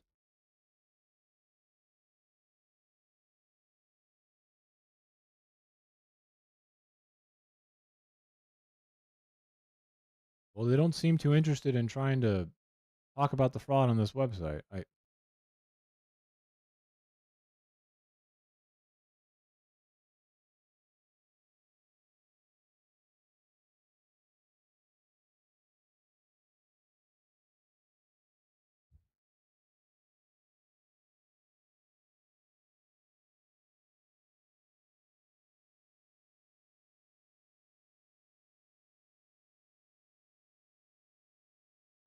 So where do I go, Mr. Philip Linderman, to figure out the exact amount of fraud from Somalia? Because their website to me seems like it doesn't even mention the fraud, but I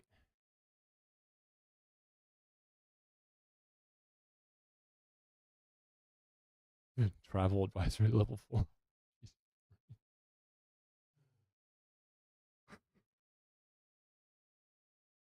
Looks all fine and dandy to me. I don't know.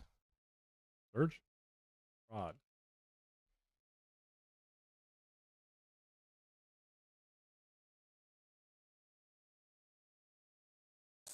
Governments undertake against local fraud rings and their own corrupt bureaucrats is very, very few. Each U.S. embassy provides an annual report on the visa fraud in the host country. Oh, annual report. Okay, so U.S. Embassy annual report on fraud. Ah, here we go. Here we go.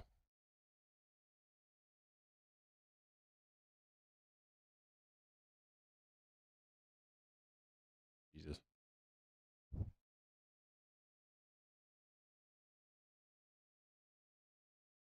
I don't. Oh, October 2018.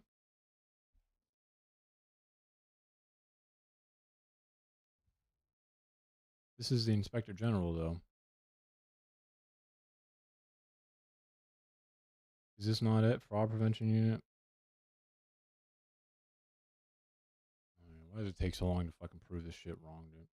2018? 2018.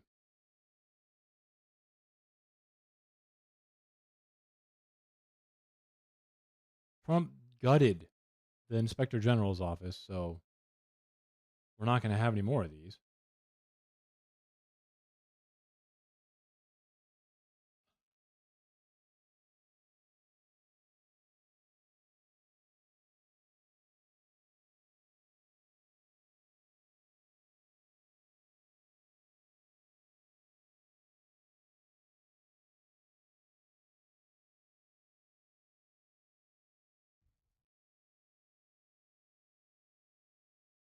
Rip.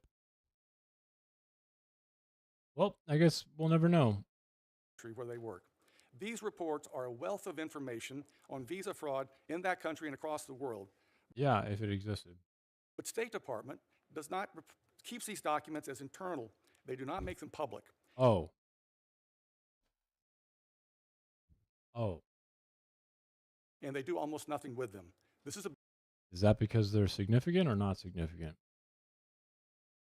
big mistake. How do you know about it then? These reports should be made part of the Do you know the numbers? bilateral agenda in all countries where the fraud is high. Well, I'm not sure why it wouldn't be public, but maybe they don't want to give the exact percentages of how people are committing fraud to a publicly accessible, site in which the people who are trying to commit fraud would then be able to see where they're looking the most. But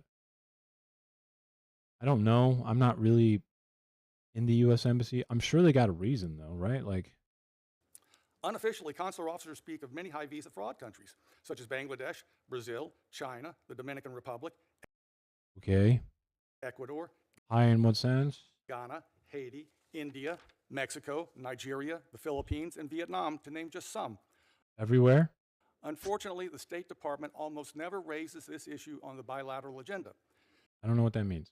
Now is the moment for the It's like they need to put it into a bill, or State Department to use these reports to take the diplomatic offensive against high fraud countries. Instead of dealing with each what does that mean? You think we can diplomatically solve this with Somalia? They're asylum seekers. What are we going to do? Send a fucking consular to Al-Shabaab so we can get beheaded on camera? You fucking moron. visa fraud applicant as an endless series of isolated problems, U.S. policy should curtail visa services in those countries that tolerate or are complicit in high levels of fraud. The lesson... I forgot. Now, I actually just realized he's conflating the asylum process with visa stuff, with visa applicants, because it's convenient. I just noticed he's switching back and forth because he's a fucking loser. is that visa fraud must be addressed overseas. Host governments cannot be allowed to turn a blind eye to what their unscrupulous citizens do to obtain a U.S. visa. Thank you, Mr. Chairman. Okay, well, we're the ones who need the labor, or else we wouldn't be providing visas. So it's kind of unreasonable to expect a government that's in a civil war that can't really control anything to supply us with that information. If we're the ones trying to get people here on visas, then we have a demand, we have a job, we're looking for people who can do it, then we have to have a good interview process. Anyone can apply for a job.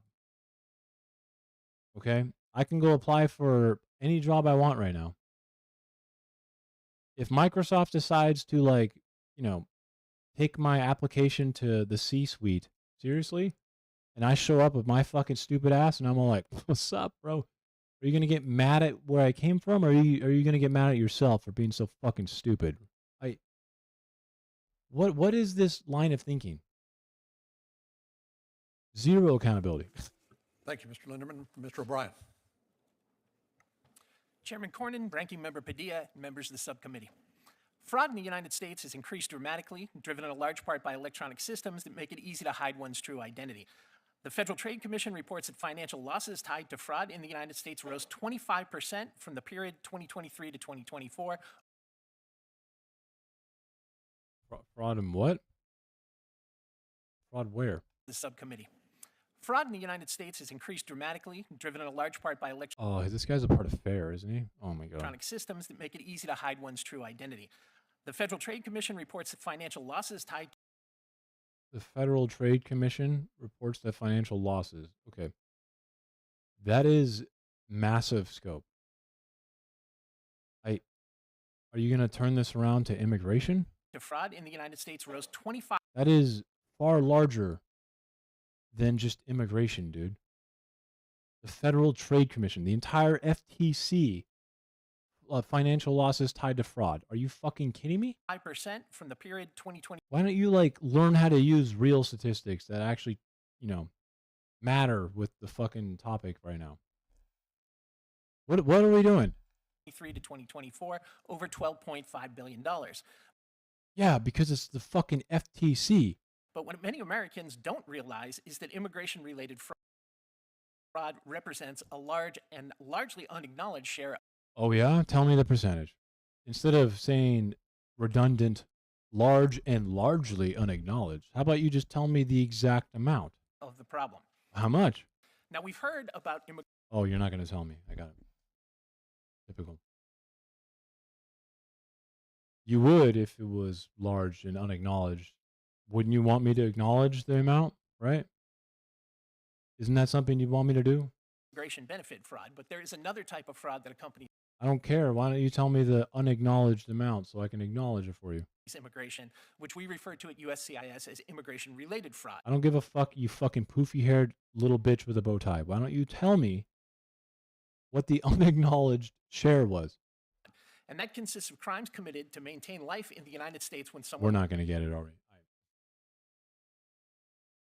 lacks lawful status, identity theft, false claims to U.S. citizenship, social security fraud, tax fraud, and more. Many migrants face strong pressures to succeed, recognize opportunities created by weak oversight, and may rationalize fraudulent conduct based on ideological narratives common in their home countries. The result is widespread, repeated fraud that touches nearly every part of our government systems. Despite this, reliable data about fraud is remarkably scarce. Agencies release occasional programs, Especially if you just lie about it. specific reports, but there is no consistent government-wide picture. The most comprehensive historical data, nearly 2 decades old, showed immigration fraud prosecutions more than doubling between 2004 and 2006. But even then, those cases represented only the fraud that we caught. Today, with dramatically higher migration flows, the true scale is unquestionably far larger. Yeah, it's got to be an even more unacknowledged number that you're not going to tell me. A central problem is a lack of a coordinated federal strategy. Responsibility for detecting and prosecuting immigration fraud Okay, I'm going to skip to the Brian guy. Where is he? The other guy. I want to hear beer. Oh, is that the chart? Oh, God. Looks like it was made in Microsoft Paint. To focus on the president's mass deportation campaign. Refugees are some of the most vulnerable and most vetted individuals in the United States. We can target fraud without shackling and detaining them in the dead of night. It is time we reject these racist attacks and restore order and humanity in our immigration system. I yield. Mr. Beer. Mr. Bear. Chairman Cornyn, Ranking Member Padilla, and distinguished members of the subcommittee, thank you for the opportunity to testify. For nearly Oh, this guy looks insufferable already. half a century, the Cato Institute's research has shown that people of any ancestry, background, or birthplace can be assets in a free society. America's immigrants exemplify this. Okay. Little too much 5-hour energy, buddy. I clearly practiced in the mirror last night. Very twitchy. Relax. This truth. Despite often leaving terrible conditions abroad, immigrants work, start businesses, and invent at higher rates than the U.S.-born population. Invent at higher rates. I'd love to know. People just say things sometimes that, like, what the fuck does that mean?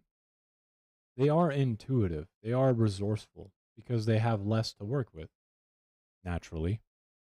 But what are we doing? Well, how do we even bound this? Like, if you go back in history, everyone in the U.S. is kind of an immigrant. So, like, invention at higher rates makes sense. I don't understand what do we qualify as an invention? A patent? Just like, what the fuck are we doing? Cato's recent analysis shows that immigrants reduced deficits by $11.5 trillion. I have no idea how this makes sense. I'm assuming they obviously pay tax revenue. That's not really how this works, dude. Okay? Government deficits are not tied to the amount of people paying taxes. This is just an unimportant graph that says literally nothing about how the deficit happens, how we interact with the deficit, why it's important, why immigrants are also important for the economy, or how they can be unimportant, everything about this I'm seeing right now is just something I could have went my whole life with ever fucking hearing one time. Okay. $1 trillion over the last 30 years, including about $140 billion in Minnesota. Although welfare fraud is a serious problem, immigrants aren't to blame. Non-citizens account for just 5% of welfare fraud losses, 31% less. There's some actual statistics. They don't really account for a lot of fraud. Again, because they get kicked out fast. Per capita than U.S. citizens. Rather than targeting entire ethnic groups, Congress should end the broken welfare systems, namely. Is this where the Cato Institute's going to come in and be like, we should just fucking get rid of it all? The oversight-free aid to states that led to all the fraud in Minnesota. But if there was no oversight, buddy, there was no oversight. How would you even know there was fraud? They did prosecute a bunch of Somali people to the tunes of just millions, up to 10 million. Millions, though, millions. Not that much money, but oversight free, then you wouldn't know about the fraud. Smart ass. But let's be clear. DHS isn't anti-fraud. DHS is itself openly carrying out the largest fraud in the history of the U.S. immigration system. Get ready for it. DHS and the State Department are raking in billions of dollars in immigration fees and not providing the adjudications that applicants are entitled to. And we have no idea where the money is going.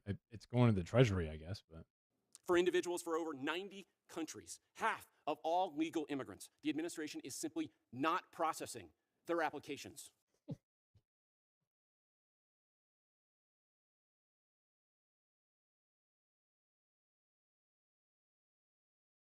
I'll do it really fast for you, I promise. All right? I got you, Reclusi. I'll explain this. You can see this, right, Reclusi? Let's go. I will explain this so hard. All right. Grants. The things everyone hates. Let's go to the highest ticket item saved. Okay? 1.75. I know. I know you're trolling. I'm just. I never want to lose an opportunity to show how stupid Doge is. Okay, even if it is a troll, because yeah, I'm gonna commit. $1.75 billion saved. The recipient, the horrible Gavi Foundation, which.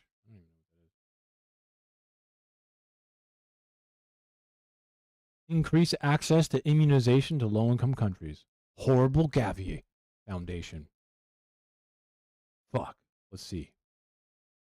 Total grant, $2.6 billion. Is Doge going to give us any information? No. They're going to go to the website in which they copied in a shitty format this box. Here we go.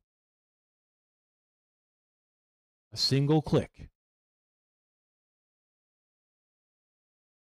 880 million is half of. Wait, what? 880 million is the total? Over 3 years? Wait, so it's not even savings in 1 year of 1 point? And just like that, we realize Doge is full of shit. Hey, Dennis. How you doing, man? The burden of proof is already on. My favorite part about Doge, guys, is that they straight up copied, okay, the fucking USA spending, all right? The box here, they copied this box. You can definitely tell they did, right? The format and everything's the same. They reduced information, and then they had the balls to be like, transparency. They just like inspected, or like went to page source. And they were like, well, we should just use the box that's on there. On these applicants. DHS and state can deny anyone who fails to make their case. Instead, this administration is pocketing. Pam Bondi should, dude. I don't think she's going to be here longer than a month now. Dude. The Dow! The Dow!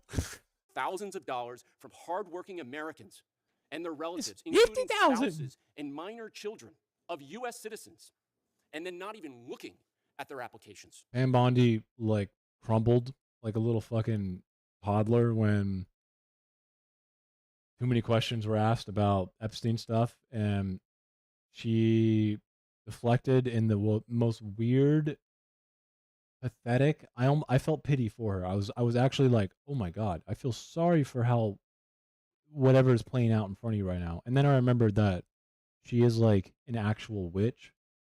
You know?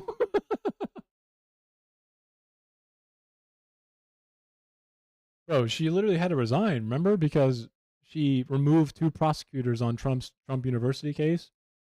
Because Trump directly donated $25,000 to her. Like what? This is a scam. It is fraud. DHS's entire Minnesota operation is another kind of scam sold to the public on lies. All right, Cato. DHS hasn't criminal. What's going on here? Cato, I mean, very libertarian-esque. I probably disagree with a lot of things this moron will say. Is at least making a good case on some of these issues. Charge anyone with fraud there, and 60% of its immigrant arrests in Minnesota have no criminal convictions or charges. And we have 2 citizens shot in the streets as well. Very, very, very cool. DHS itself classifies just 8% of its arrests in Minnesota as the highest threat level. And 8%? I'll tell you why. Because there's like 4 in Minnesota. Maybe if they went somewhere like fucking closer to the border, maybe? I don't know. Do you know how far of a fucking walk that is, dude? People walk from fucking, Peru. They make it to the border and you think they're going to go all the way to Minnesota? Are we fucking stupid? And 3/4 of arrests it classifies as not being a threat at all. Instead of arresting fraudsters, it's seeking to jail 5,600 legal vetted refugees, nursing mothers, single parents. How many like U.S. citizens have been arrested now in Minnesota? I think about it. I'm curious about that too. I know I keep pausing, but like,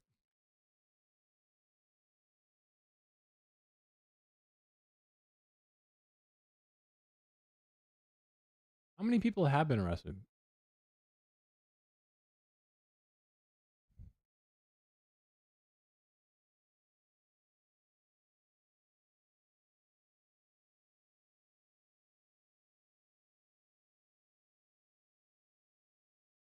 $4,000 arrests. That's just, those are the people targeted though. I want U.S. citizens. 160 U.S. citizens were.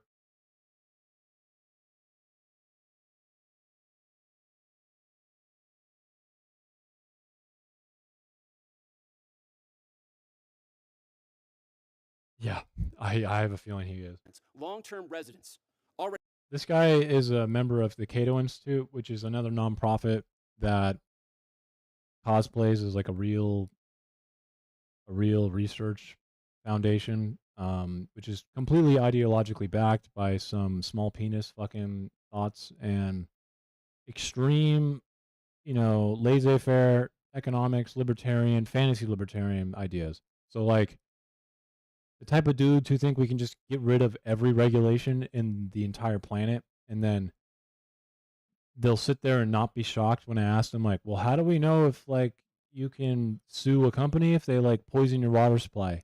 And they sit there and go, well, you just sue them. And I look at them and go, but how do you know the chemical's bad that they put into the water supply without anyone telling you it's bad?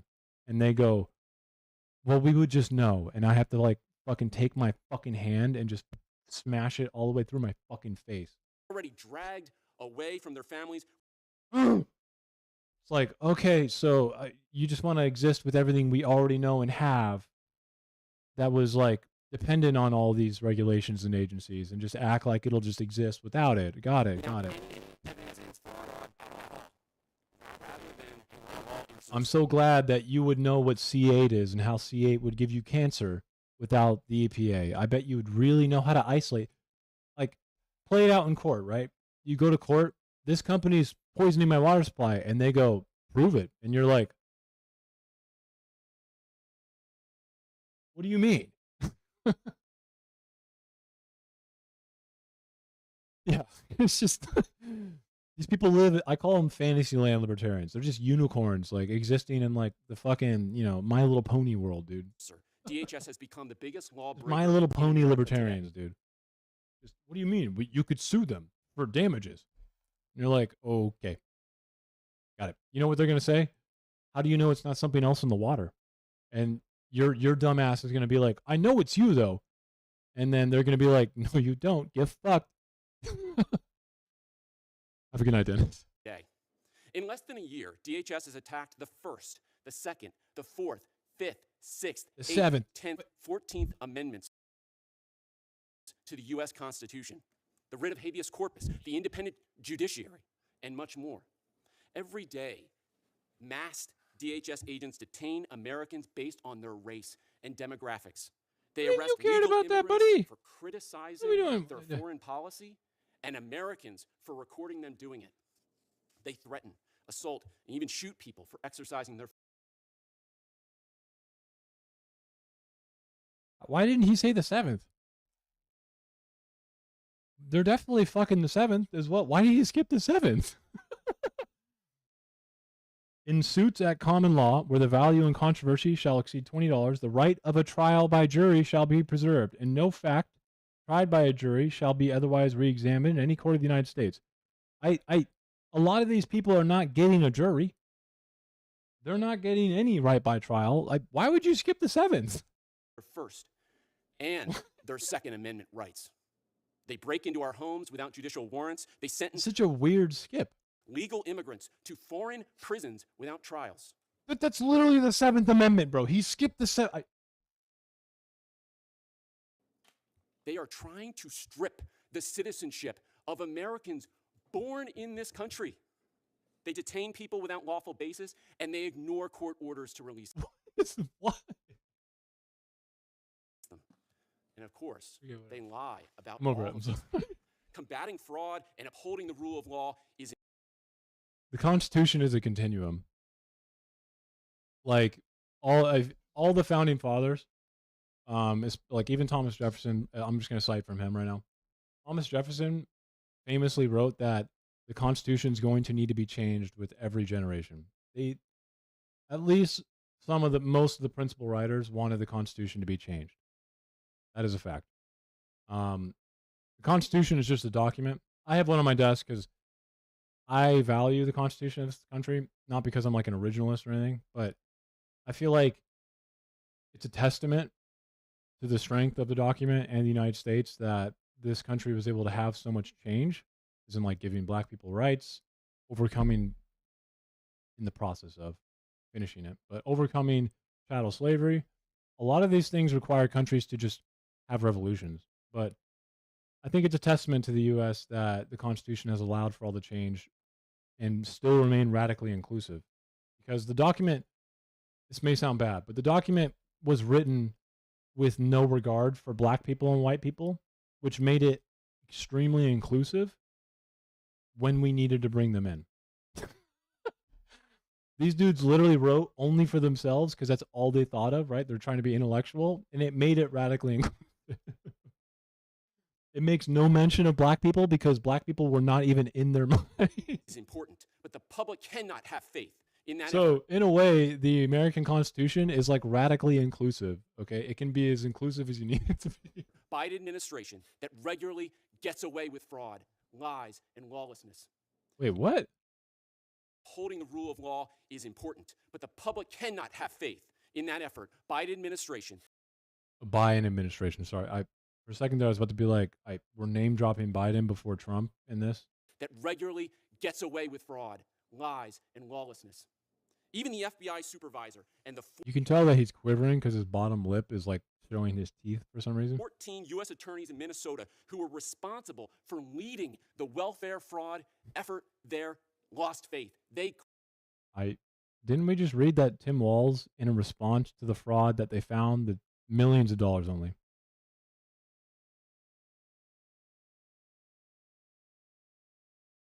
Yeah, I mean, Changebox, liberal democracies in my this is not new. Where we are right now is not new. 100 years ago, the entire world put their faith in nationalism and fascism. And the problem with liberal democracies like the US, and obviously there's an argument to be made about the history of the United States being a liberal democracy for certain people. But for the entire sake of this conversation, we'll just keep it at the United States is a liberal democracy. It's based on Lockean philosophy, like John Stuart Mill, early Enlightenment, Thomas Hobbes.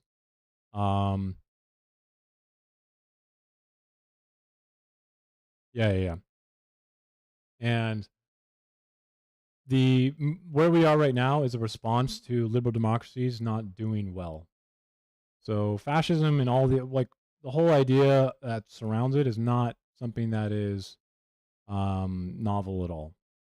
It is a response. It is a reaction. So, I'm sure you can agree that most people in this country, including myself, if I went around and took a survey right now, just some shitty survey, just for the sake of the argument, and I asked every single person within a 10-mile radius, doesn't matter who they are, if they think the government is doing well or that they think positively of the government, I bet you no one would say yes, even if it was 2 or 3 years ago under Biden. And there's a reason that populism is being very popular against it's the dominant ideology right now on people who are on the left in this country and on the right, is because liberal democracies, when they are not performing well, when they're slow, and they are meant to be slow, they perform slow, right? On purpose, so they don't fall into dictatorships or make decisions improperly, right? When you don't have a unified leader, when you don't have an authoritarian, you end up with a system that is slower. But that can also be a problem because when people's expectations don't line up with the reality they are told, the reality they live in doesn't meet the expectations that they were told or what they thought was going to be, they get angry. So right now we have everyone in this country is very angry at the fact that we have no health care. The economic conditions are not there, even though the stock market looks great, but that's not economic conditions, economic outcomes. Even people who are wealthy, who think they're wealthy, if this was 30 years ago, they would be shocked at how much of a difference their purchasing power would be, right? So right now, people want to break the system. They want to break the liberal democracy we live in because fascism has always offered a simple, clear, it is perverse, but it is something that people can easily latch onto. It's appealing, right?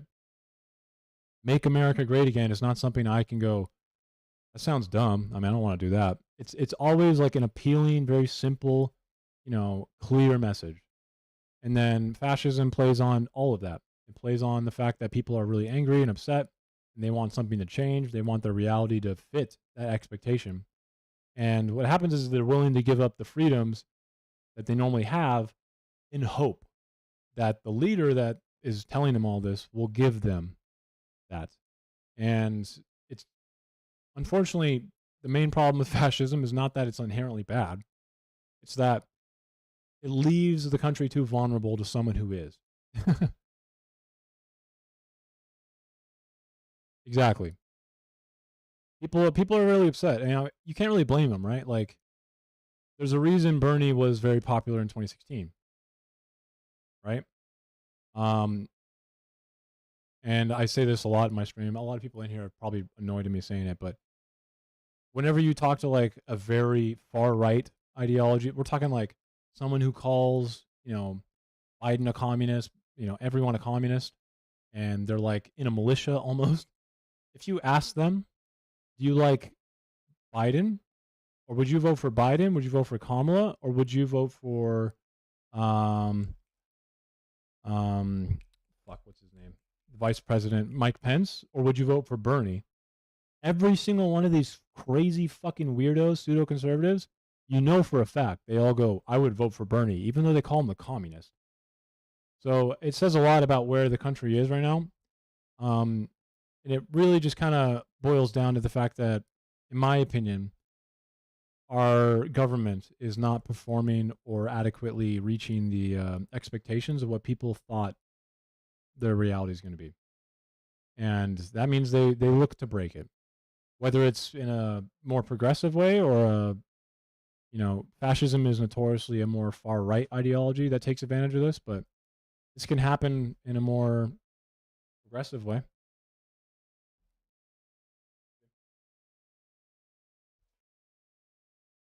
Yeah, there's a radical exclusivity to fascism that is integral.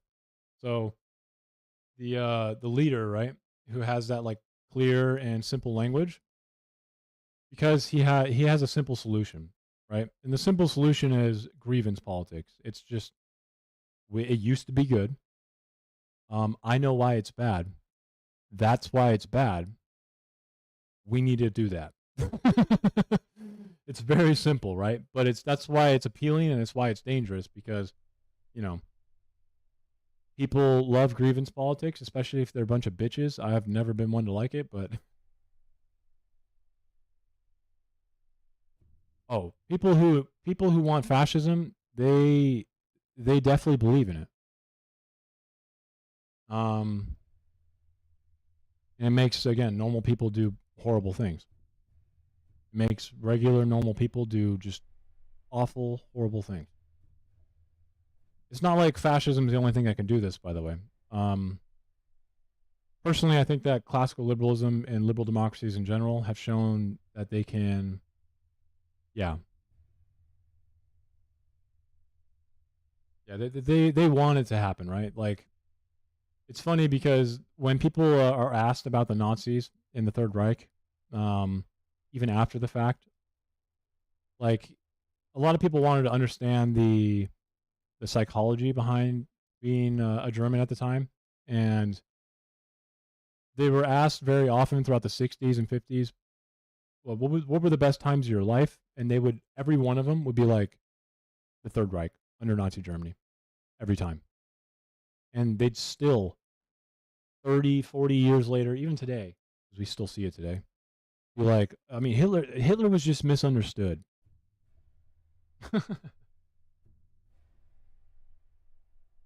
The leader is, unfortunately, the head of everything.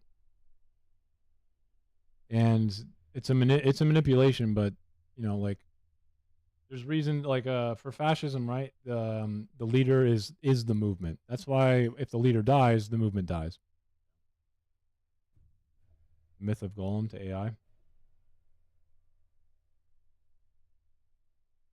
Is that a video or Myth of Golem to AI? Quit because of DHS's operation there. We need accountability. The Supreme Court has said Congress.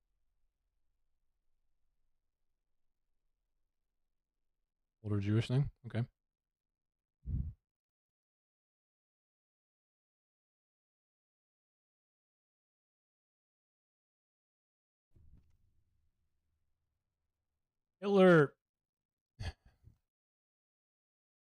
Hitler fought in World War I, and most of his earlier history before that was still anti-Semitic.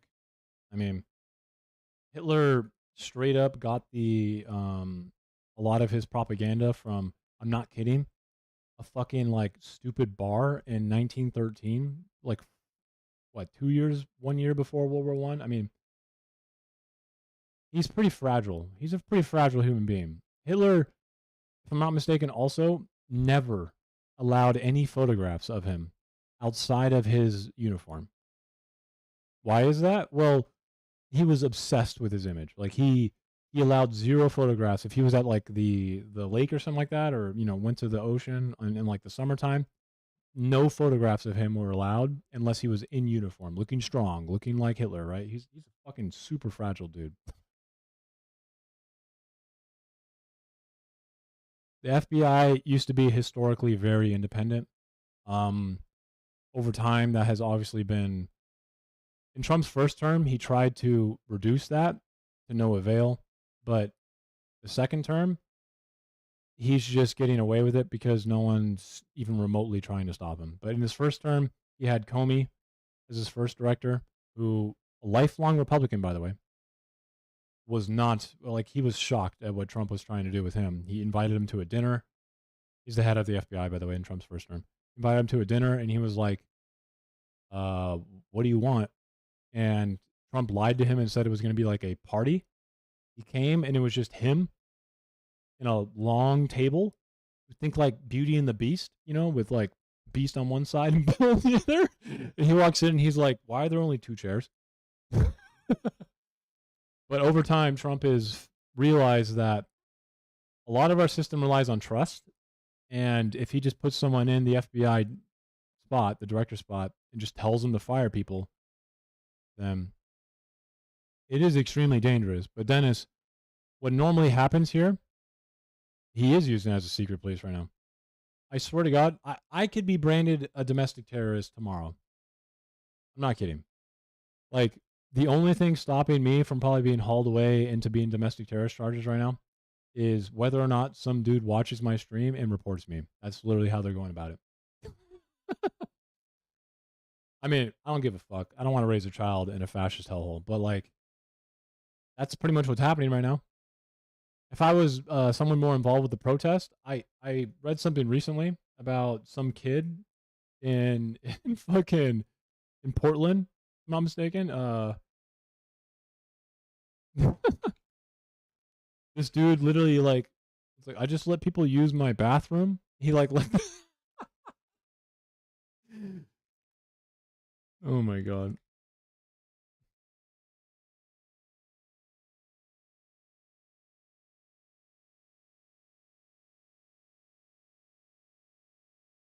Well, they're informed on the wrong. I mean, I don't know. I have a lot of opinions on that too.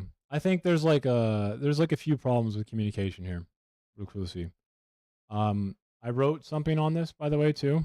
If you're interested, I wrote about I have like a problem with academia, is what I wrote it. I called it the problem of communication, and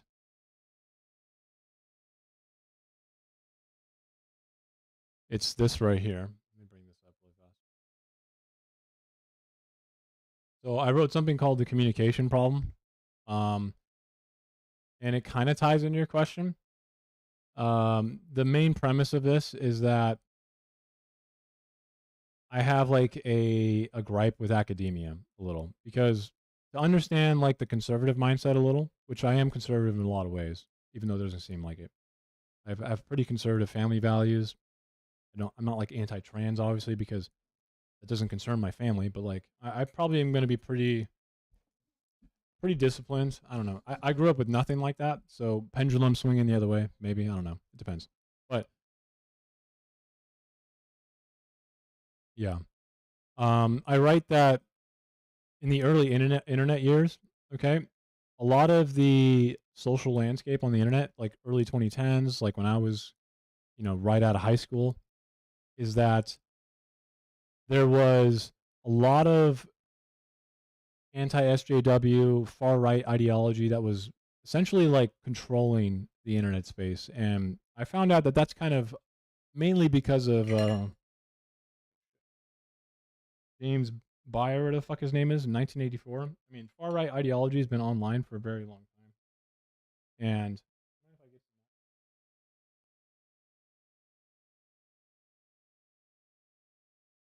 And I write here that like academia has kind of actually been in an ivory tower in a way. Like I can think of like Carl Sagan and people like that who try to communicate to the public. But as far as I can remember, since 2010 and on, I don't think anyone in the progressive space or whatever, I'm using academia here as the left because the right likes to call that. So for the sake of this like whole writing here, I'm just gonna take what the right believes the left to be, which is academia. And I think they've made zero effort to try and address talking to the general public. So like I bring up that the trans topic, for instance, okay, happened because the right is controlling the narrative online. It is kind of in a way, and like these people have jobs though, right? They spend their entire lives to have a job in research or whatever it is they're going to do. And it's like, I can't really expect them to do this, but look where we've ended up. Okay, we've got Jordan Peterson online, who as much as I fucking hate the guy, the only thing I can't say about Jordan Peterson is that he doesn't genuinely try to talk to the public.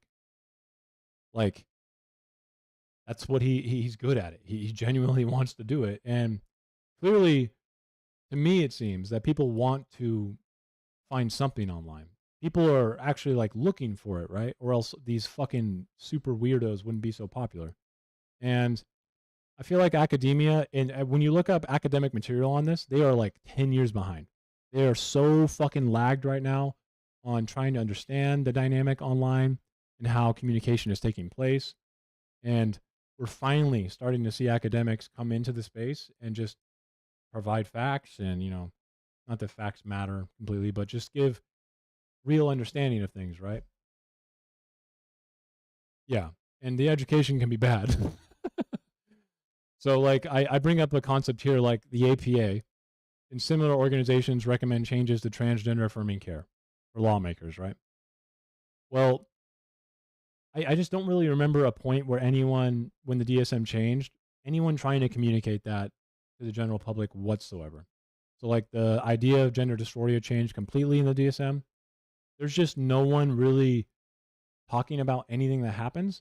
So 10 years later, they find that the definitions changed, and then conservative media just narrates the mocking of it, and then that's how people even find out about it.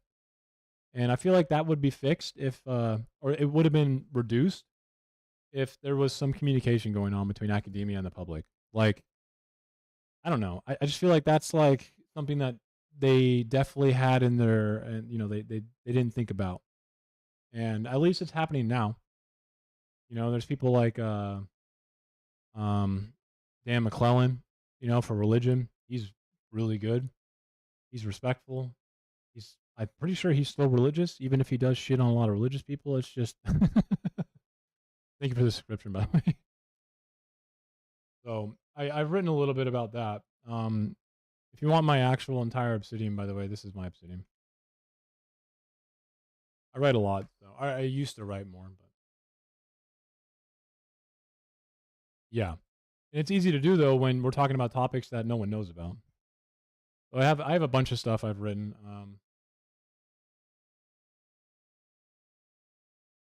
Again, I haven't written in a while though for some reason because I don't know why. So I have like a bunch of biblical stuff. I've written on the monarchy of fear in a way. Yeah, I don't know.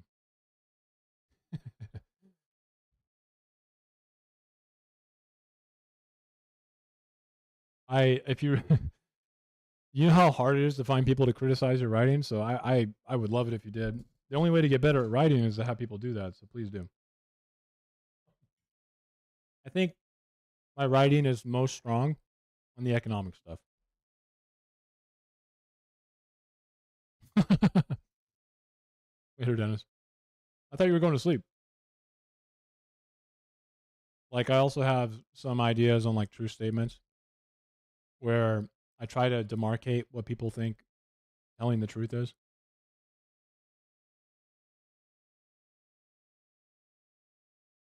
Yeah. I mean, you got to be careful saying that though, because the immediate answer you'll get is there are lots of things that we need to vote on and care about that don't affect us. But it is still applicable in the case of like trans people. I mean,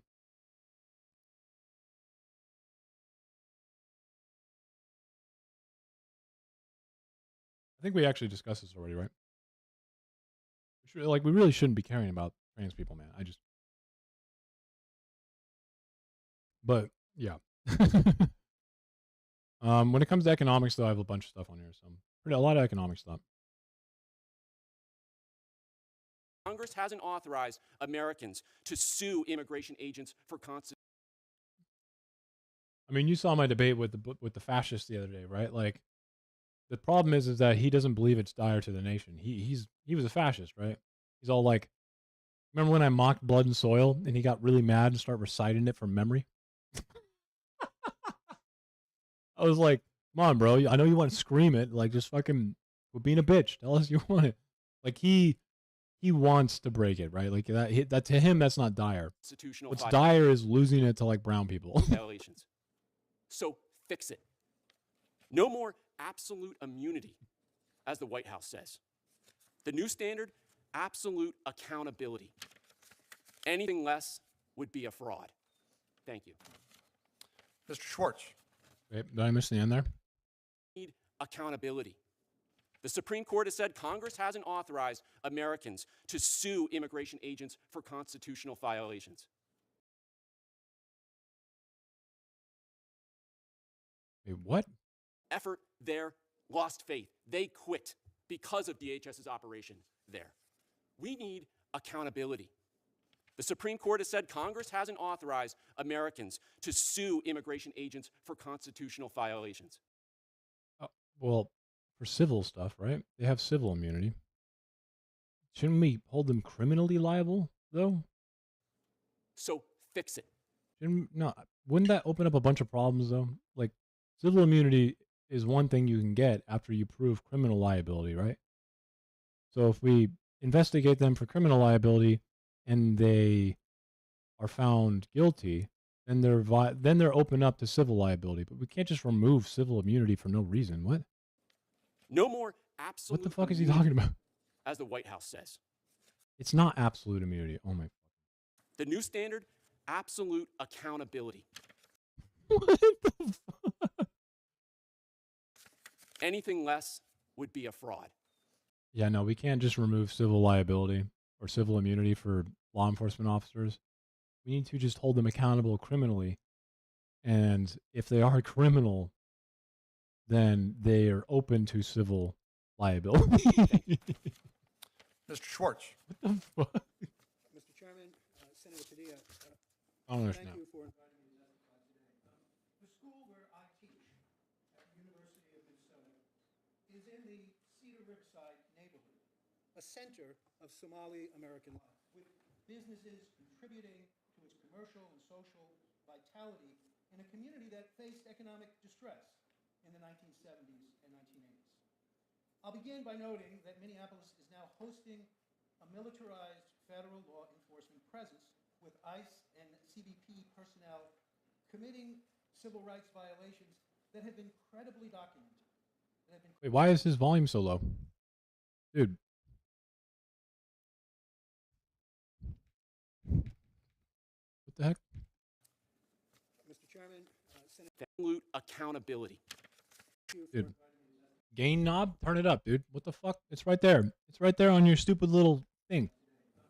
I'm about to turn him up, and then one dude's going to talk, and we're going to be like... school where I teach at the University of Minnesota is in the Cedar Riverside neighborhood, a center of Somali American life, with businesses contributing to its commercial and social vitality in a community Hello? that faced economic distress in the 1970s and 1980s. I'll begin by noting that Minneapolis is now hosting a militarized federal law enforcement presence with ICE and CBP personnel committing civil rights violations that have been credibly documented. I love when we just, wrap murder around some really fun, fluffy language. Like, yeah, I'll say this a lot. The words immigration enforcement has shot and killed U.S. citizen is a sentence that shouldn't ever leave my mouth. Okay, that's just, even if it was like a justified. Okay, to me it still means something's wrong. Like, why is this happening? Their immigration enforcement, were they like, did they shoot like a dude in the middle of like a massive drug bust who happened to be like that? To me, maybe, but like Alex Preddy is just not something that should come out of my mouth. And that include unlawful killings, I just don't get it. arbitrary arrests, and detention. I had to, like, the other day I had this conversation with a bunch of morons in like some far right chat, and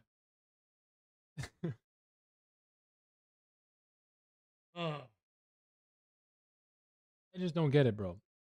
Detention, harsh mistreatment, transport out of the state Can someone tell him to turn up his mic? I'm skipping him. Sure, microphone. Oh, there we go. personal anguish, That took a long time. families ripped apart, and No, it won't. Remember, the BLM protests were not organized. The BLM protests were a reaction to a very violent murder committed by Derek Chauvin. So the riots were a few places. 97% of them, again, 97% were just totally fine, but it wasn't like an organized thing. I mean, the outliers were the murderers.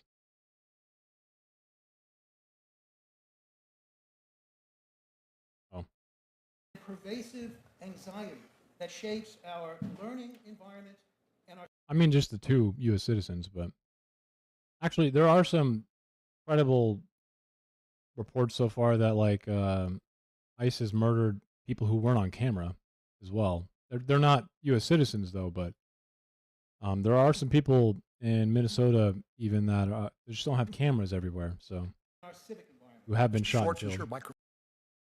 Yeah, I mean, ICE has always been somewhat of a notoriously taxpayer just fucking sinkhole, okay? Because they oftentimes deport citizens on accident. Because, I mean, imagine you're ICE and you ask someone to prove citizenship, right? If you're suspecting that, like just out and about, and the guy like, I don't even have my citizenship on me. The fuck am I going to prove it? So what ends up happening is ICE is not going to go, oh, you don't have your citizenship on you. Well, where do you live? We'll meet up. Actually, we'll meet up here 5 hours later, and then we'll check again. Okay, that doesn't happen for obvious reasons. So they end up taking people, costing us fucking hundreds of millions of dollars because their system sucks. And sometimes they still deport people who are citizens. So they've been notorious for that. But never have I ever once, okay, heard ICE shoot a U.S. citizen in the fucking streets, or even a U.S. citizen in general. Like, ICE has fundamentally shifted, and I'm going to be honest here, I was not expecting it. I did not think that, a paramilitary arm for Trump would exist within the government, because historically it's always been something outside of the government, right? But it seems to me that ICE is able to operate outside of the government, so it's functioning the same. I did not anticipate that, though. I felt like there was more oversight into it. I don't know. Microphone on. Okay, I think it's on Better. now. Yeah. Yeah, I mean, again, I'm only able to draw from history so much, and now that I think about it, I mean, ICE kind of functions as like an arm outside of the government right now. There's literally zero oversight in any of it. All right. Well, I could hear you, but okay. It would be unconscionable for me not to raise. Although I will point out, okay, that historically, if you are in ICE right now, you're in a bad position, because every time the despot, every time a despot assumes like total control, the first thing they usually do, like after Hitler won the elections, the SA leading up to 1933 is like paramilitary arm that he used to intimidate and like fuck with political opponents. He murdered all of them in the middle of the night as soon as he was assumed to chancellor, because he knew that they were the most dangerous people. And I mean, he culled his entire SA as soon as he became chancellor. So, and this happened with Stalin as well. I mean, historically, it doesn't work out for people who are like right there in a powerful position next to someone who becomes the authoritarian. Is an obvious and deep concern. I'm not saying that'll happen. Why but this subcommittee is not focusing on a pattern of serious civil rights abuses affecting immigrant communities in Minnesota. These are the hallmarks of violations we more readily associate with countries like China or Russia. And we have told those governments that no matter how important the law enforcement concerns, They do not justify abuses. Isn't that a message we ourselves should take on board?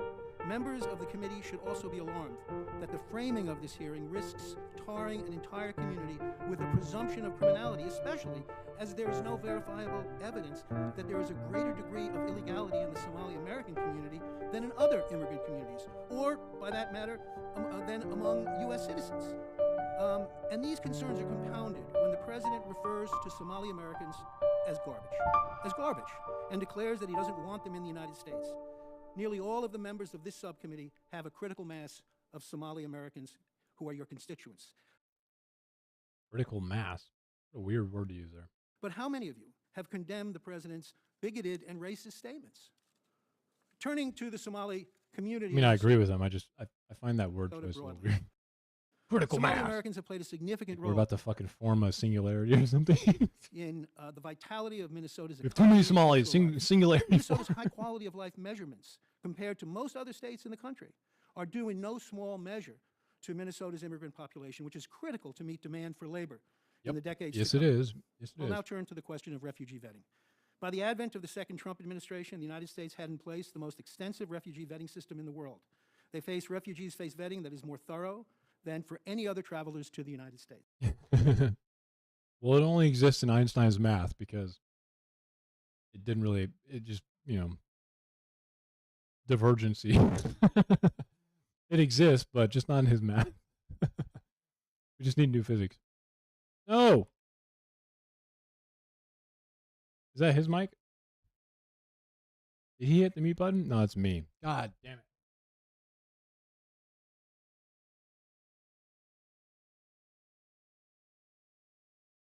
A lot of things violate the highly speed of light, respected for his including myself. Or at least they seem to violate the speed of light. integrity and for his professionalism. More than 50 individuals have pled guilty or have been convicted. And if the President of the United States were truly serious about addressing this kind of crime, a purported cause of the militarized federal presence in Minneapolis, he would have retained and strengthened the high... The expansion principle, if I'm not mistaken, the outside of the galaxies that we I don't want to fuck this up. I'm pretty sure the expansion principle does seem like some of the galaxies moving away from us are moving faster than the speed of light, and then there's quantum entanglement when we can see the spin by observing the other entangled particle spin, which happens faster than the speed of light, and then light obviously being bent by things like gravity and stuff like that kind of fucks with that a bit. I mean, the speed of light is not really a speed limit. It is in like basic physics, but as you get into like more complex classes, you start to realize that it's not really a speed limit. It's just for like conceptual basis. It is in like an introductory physics course. highly competent legal team working on these issues rather than Fuck deploying yeah. thousands of... Does anyone have a more interesting video? ICE and CBP officers... All right, well, we already listened to Beer. Beer was interesting. He was like riding the line of anti-Trump, and then I'm surprised he even got the go-to to be able to do that, actually. Whereas the Cato Institute let it happen. Oversight Committee. Her belief in the Constitution was whole and complete. And the IGs who came out of that Watergate era were a big piece of that, as was the Office of Public Integrity at the Department of Justice and others. Here's the concern I've got, though. If you just put it in place like it was before or leave it like it is, it's clear that someone like Donald Trump, who doesn't care about the law, doesn't care about ethics, doesn't care about norms or traditions, Speak for yourself. will just run roughshod over it. What kinds of things can we do to strengthen up those kinds of safeguards? Wait, let me play Pam Bondi right now. That's funny coming from you, Representative Glenn.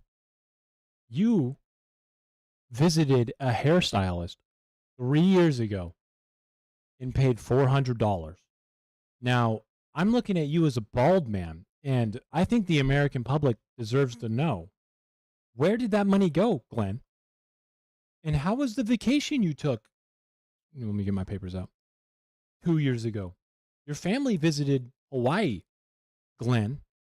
Now, isn't that more important? Guards that protect us from a president who's going to take a $400 million plane or multi-billion dollars in payments. Isn't that what she did yesterday? Or, $2 million to let the SEC civil fraud suit go away. One of the key things I would point to is congressional oversight. If there isn't oversight of the laws that are in place, then it doesn't matter what we're... Okay, Democrats, this banner is annoying and kind of doesn't need to be here the whole time, or at least make it smaller so I can see this dumb person's name. Reforms are added. What do you so say? That's one of the key things I would point to, and this forum is exactly... Jim Jordan is... He's so annoying on top of it. It's like literally fucking, she'll sit there filibuster for 4 minutes. Gentlewoman's time is up. And she's like, what the fuck, dude? I literally never even got to talk. Gentlewoman's time is up. And then every single time, Pam Bondi, like at the end of her thing with the Democrat, may I respond? Yeah, go ahead. the kind of... Go ahead. Tell us how, you looked into the personal profile of this Congress member. Tell us how you are going to call a Congress member anti-Semitic right now, even though the Congresswoman's grandfather died in the Holocaust. Please go right ahead. Go right. Of tool that you can utilize. I know there's the report that the committee put out today. Like, there are tools at your disposal, and I would urge like creative thought on how to use those tools to be getting out. Board. What's happening. Yeah. You asked the question. The Dow is over 50,000. Good. Thank you, Pam. Thank you. Brilliantly answered. I don't need to answer questions to you. Dude, Jim, she's testifying. This is literally a court hearing. Your time is up. Gentleman's time is up. It's a joke. Oh, this is her. This is democracy. This is literally the woman. Yeah. The Jewish rep being called anti-Semitic. Ballant. They didn't even look her up, bro. She's Jewish, and she voted against the bill that was like actually not about anti-Semitism, right? It was about, Bernie, who is also Jewish, voted no on it as well. That's all they took in. They didn't know she was Jewish. Now, democracynow.org, the War and Peace Report. I'm Amy Goodman. Jesus. We end today's show going back to Attorney General Pam Bondi's appearance on Capitol Hill Wednesday. This is Bondi being questioned by our next guest, Democratic literally a Jew, Congresswoman Becca Balint of Vermont.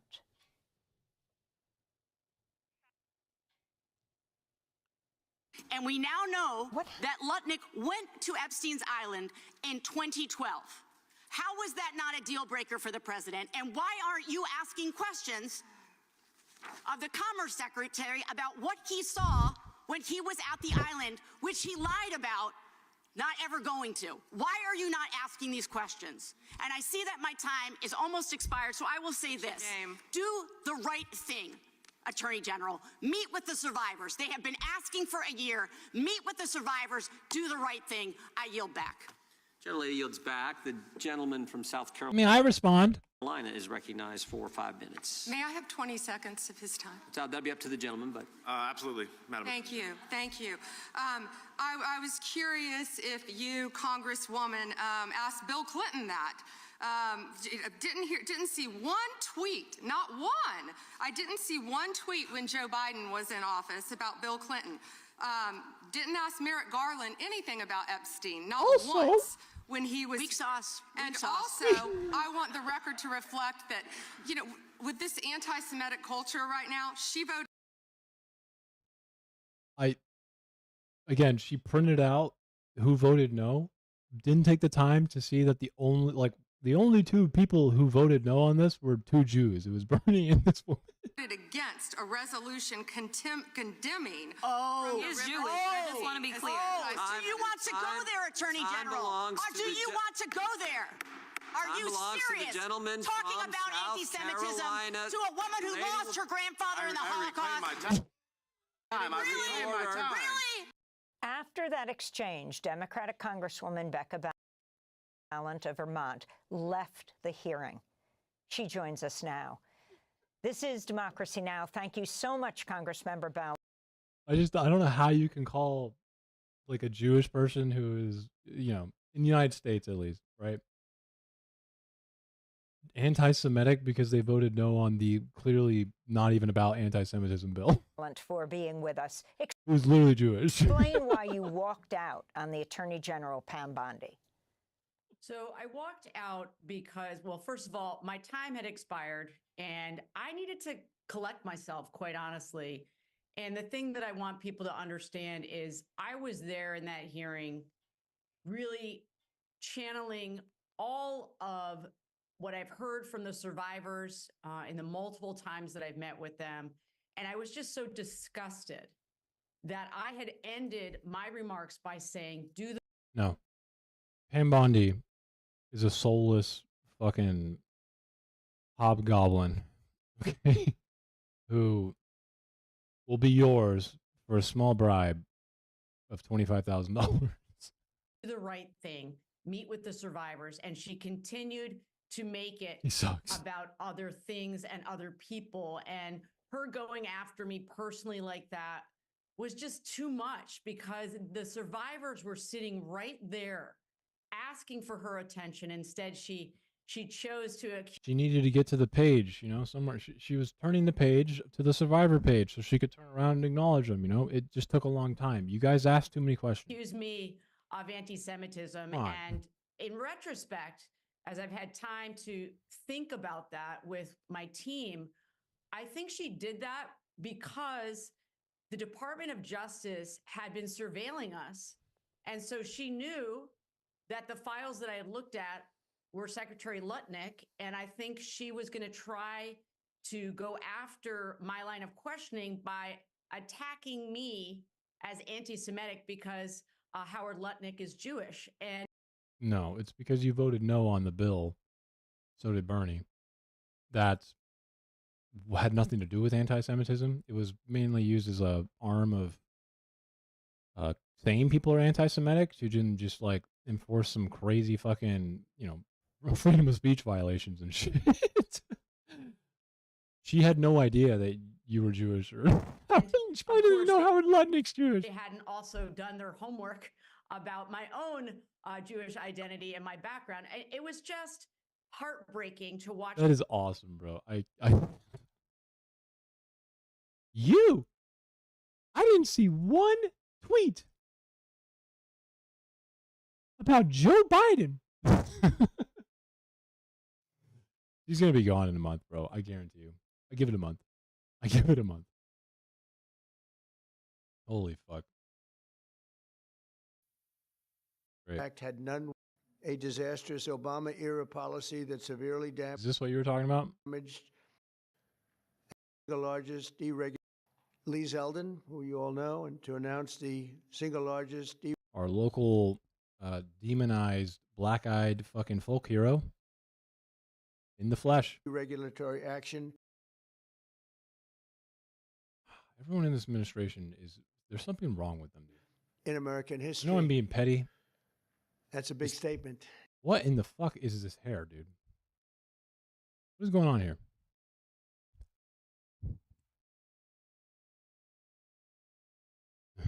In American history, and I think we can add the words by far. Under the process just completed by He the showered EPA, it? we are officially terminating the so-called endangerment finding, a disastrous Obama-era policy that severely damaged the American auto industry and massively drove up prices for American consumers. Prices went up incredibly for a worse product. Help bring, you're going to get a better car. You're going to get a car that's What is this? What are we doing here? Wait. What is happening? This doesn't tell me what's happening. starts easier, a car that works better. A lot less car, you're going to get a car that starts easier, a car that works better. starts easier. It either starts or it doesn't, dude. Huh? For a lot less money. I mean, there's a few, I guess, that do the for a while. In 2009, Barack Hussein Obama, his EPA Barack Hussein Obama designated fossil fuels such as oil, Yeah, that's one of them. gas, That's also another.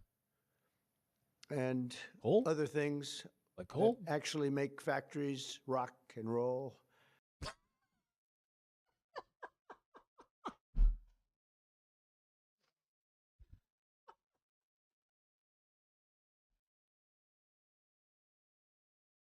Dude, I can make it rock and roll. Fucking put me in the corner, bro. Pay me some money. I'll make a factory rock and roll.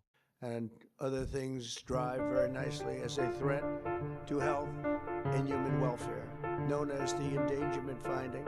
This determination had no basis, in fact, had none whatsoever, and it had no basis in law. On the contrary, known as the endangerment finding, this Has no process. determination had no basis, in fact, Has no basis in law.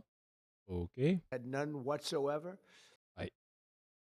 I guess we can just wipe the concurring opinion from history. And it had no basis in law. On the contrary, over the generations, fossil fuels have saved millions of lives and lifted billions of people out of poverty. I don't know how fossil fuels could save millions of lives. I mean, I think the lack of fossil fuels in certain areas when they are used to fossil fuels could probably kill lives because of the necessary, need for it. I don't know how you can even say that. It has probably accounted for a large improvement in not only the wealth, but living conditions, standard of living, sure. But much like the steam engine, when oil was useless, okay? When someone who found oil on their property screamed to the heavens and went, "Fuck you, God," the steam people were like, "Why would you need oil? We have steam. It's sick." And then the oil people figured out how to use it. And then the steam people went, "Fuck, we're screwed." And I kind of feel like they're not getting it, because at this point in time, we could easily go, "Hey, oil people, we have new stuff that is going to make you obsolete soon. It's better." And the oil people are like the steam people. They're just like, "Why would we need that? We have oil." All over the world, and you So see it with the annoying. blackouts all over where they don't use it, where they went to wind, intermittent wind. I'm the steam engine. Why would we go to oil? We have intermittent oil. You can't even use it properly. Stay with the steam. Which is weak and It's weak. Oil is weak. ineffective and very, very costly. Most costly It's super bad. energy there is. Stick with the steam. And people are dying because there was no air. No, there's no way he's about to say this. I need it back. He's about to say there's no air? Which is weak and ineffective and very, very costly. Most costly energy there is. And people are dying because there was no air conditioning. Okay. That scared me. I've heard him say a lot of dumb shit, man. I was expecting him to say, because he's talking about windmills before this. I swear to God, I thought he was about to say intermittent wind. People have died because there's no air. Ineffective and very, very costly. Most costly energy there is. And people are dying because there was no air conditioning or there was no heating. Lots of other things, bad things happened. And yet this radical rule became the legal Like pollution, foundation for the Green New Scam, one of the greatest scams.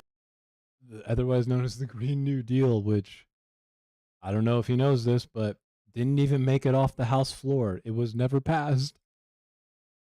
Hard to be a scam if you never even made it past the House floor. Scams in history probably as great, maybe even. Yeah, sure. in some other alternate universe where it made it off the House floor. Been greater than Russia hoax, etc. In your mind, they're both fake. So, which the Obama and Biden administration used to destroy countless jobs. And the jobs have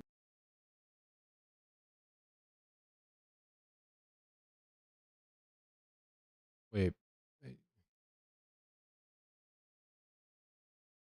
I'm pretty sure the Green New Deal was a bill advanced in 2019, unless I'm wrong about this.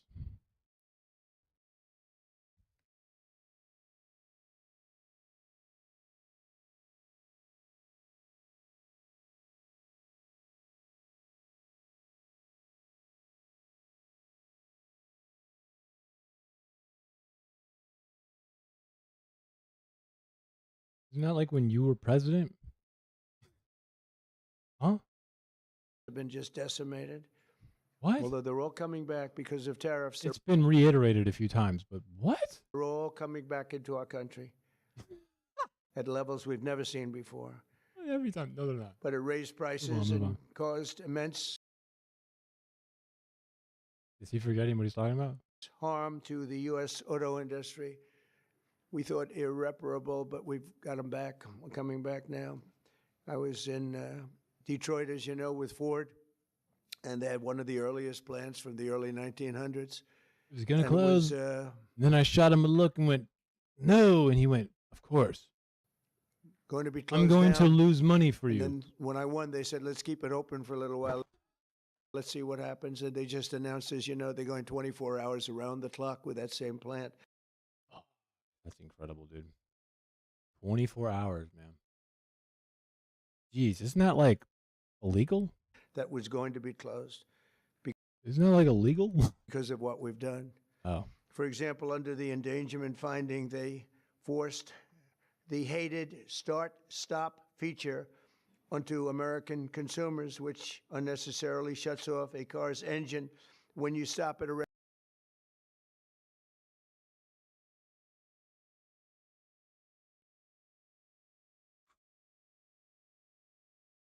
Do you mean the thing you can turn off? Does he know you can turn that off? There's a button to turn it off. Red light. In other words, the engine goes off. That's great. You can turn it off. Right. You can turn it off. Endangerment finding was also used to impose the massive and really very expensive electric vehicle mandate, expensive in the sense that nobody wanted. The electric vehicle mandate gave tax deduction. So the opposite of expensive, there's no money being spent on a tax deduction. Wanted it. Everybody was going to be forced to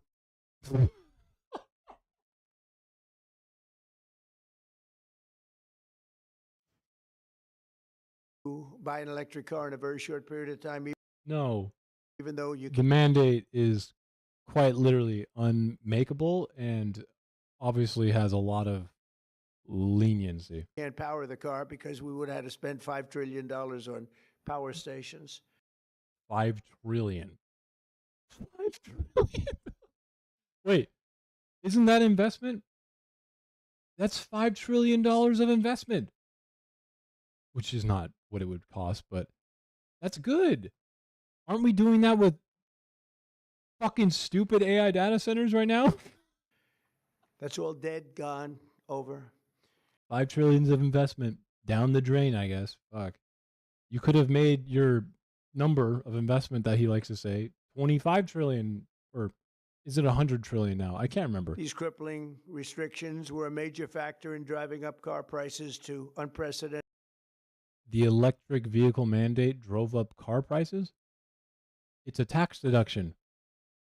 Ergo, it was designed in a way to not impact car prices, as in, it's not free money given to you before you buy the car. It's after you buy the car, as in it's It's like retroactive. It's a rebate. So no, it doesn't do that. Levels, and the car that you were getting was not nearly as good. Why? Because it didn't sound like a supercharger, which you weren't gonna have anyway. In 4 years under the Biden administration, the price of a new We do have a lot of spaceships now, though. That's pretty cool. and used car rose more than 22%. Okay. That might have something to do with COVID and the supply of semiconductors and material to put into new cars. And when the supply of new cars was extremely limited, because supply chains around the world, if you remember, were disrupted, what do you think is going to happen to the price of used cars? Do you think they're going to go down, dude? When no one can buy new cars? If everyone is unable to buy new cars, don't you believe that the market for used cars would suddenly get more demand? Or do we honestly think Biden literally fucking waved the magic wand and went, used cars, 22% more? All to facilitate the Green New Scam without That's his incentive. I got it. Subjugate yourself, Lithuania. achieving any. I don't know, man. I think I'd be happier anywhere else than subjugating myself to whatever manifestation of shit purple tie this is. Meaningful impact on the environment. I like that he's got just fake books in the back too, you know? I mean, they're not fake books, but he's definitely never read them, has never cared to. But making the car worse. How? That is why, effective immediately, we are repealing the ridiculous endangerment finding and terminating all additional green. If it was a black suit, sure, but it's navy blue. That's a navy blue suit. Emission standards imposed unnecessarily Says him. on vehicle models and engines between 2012 and 2027 and beyond. This action will save American consumers trillions.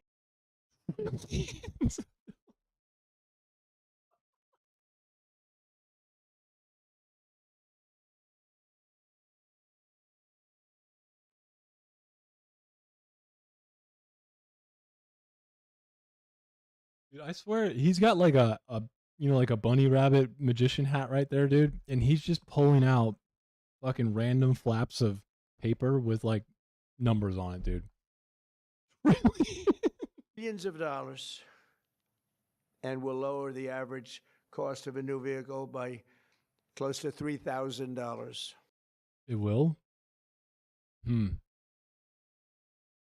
bet Ford really wants to do that. You know, they already have the technology to cooperate with emission standards, and people like having higher miles per gallon. You know that, right?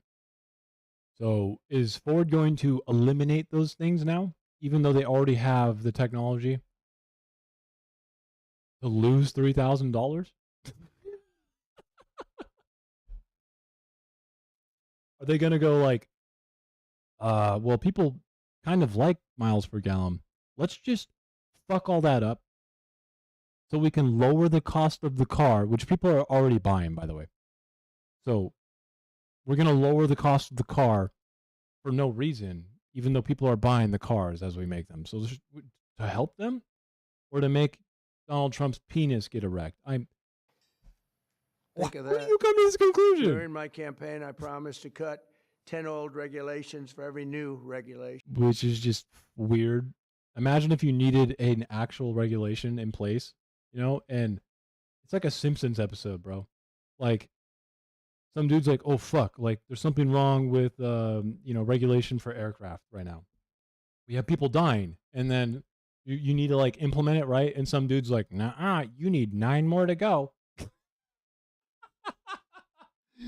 Just like, nah, I don't care. You need to remove 9 more regulations. And you're like, I don't fucking know what to remove. What do we do? What do we do?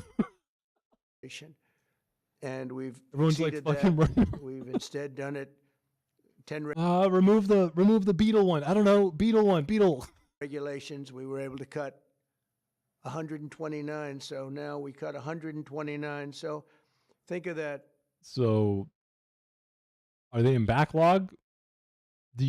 Are you allowed 13 more new regulations, or do you have to like, does not work that way? There's no like rollover. I promised to cut 10 old regulations. This realistically means nothing. Because regulations are not good or bad. Regulations are, they could be good or bad. For every new one, but we did. So making a hard, tied anchor to the amount of regulations is, I think, fundamentally missing the whole point of what regulations are. And not only that, but it implies that you can make bad ones as long as you cut any 10 ones. We did more than 10. We did 129.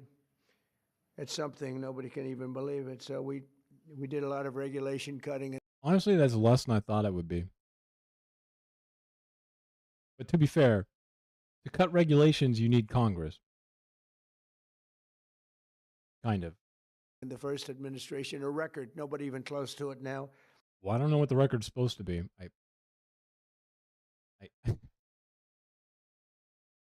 I'm sure it will be pretty fluctuative, right? Or fluctuate quite a bit. We're actually exceeding it in this administration.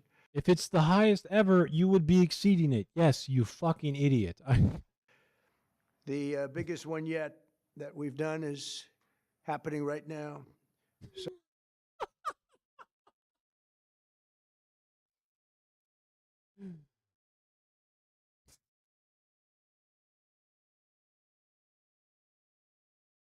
let me tell you, the biggest one we've done in the past is right here in the future, happening right now. Don't you wait. It's already happened, but here it is. So perhaps no industry has benefited more from our historic deregulation. He is really just, like I like to say he's like a balloon, you fill up with air, like, like a fucking balloon with helium, and then you accidentally let the fucking thing go before you could tie it, and it's all just like... Campaign. He's just that, And in the U.S. auto industry, we can't... Got rid of seatbelts, eh? What have we got rid of? Are we going back to full frame metal frames, dude? So I can watch, my wife get impaled by the steering wheel? So the EPA is absurd, just totally absurd. Did he have a stroke? Did he have like a mini stroke? Our historic deregulation campaign in the U.S. auto industry, we canceled the EPA's absurd. Has he had a mini stroke recently or something? Just totally absurd. Cancel the EPA's absurd, just totally absurd tailpipe emission standards, which was a disaster for automobile manufacturers. Huh? Again, you get rid of this, right? They're still going to put it on the car. They spent a bunch of money to do it. Why would they get rid of it now?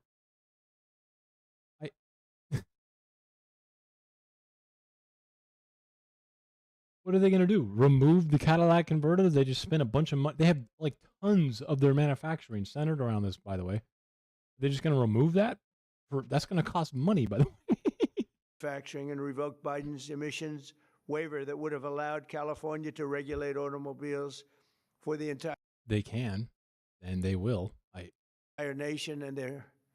Wait, I'm sorry, what? Automobile manufacturing and revoke Biden's emissions waiver that would have allowed California to regulate automobiles for the entire nation. How? How?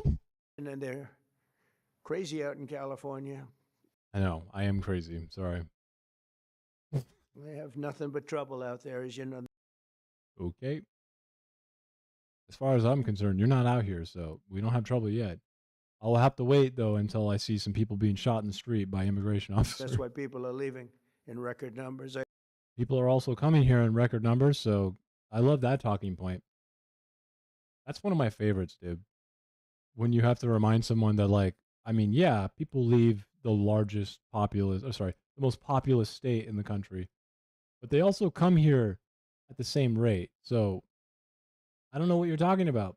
If you made money, you could live here, I guess. I don't know. They also... But you don't. You live in Appalachia, you bitch. Ended Joe Biden's extreme CAFE emission standards. CAFE? Saving the average American consumer much more than $1,000 when they buy a new car, but now we're talking about close to $3,000. Okay, there's no way These you can make that regulation claim. cuts, combined with our tax cuts and tariffs, are the reason why the world's largest automakers have announced that they're going to be spending in excess of $100 billion in the United States. You mean what they already spend?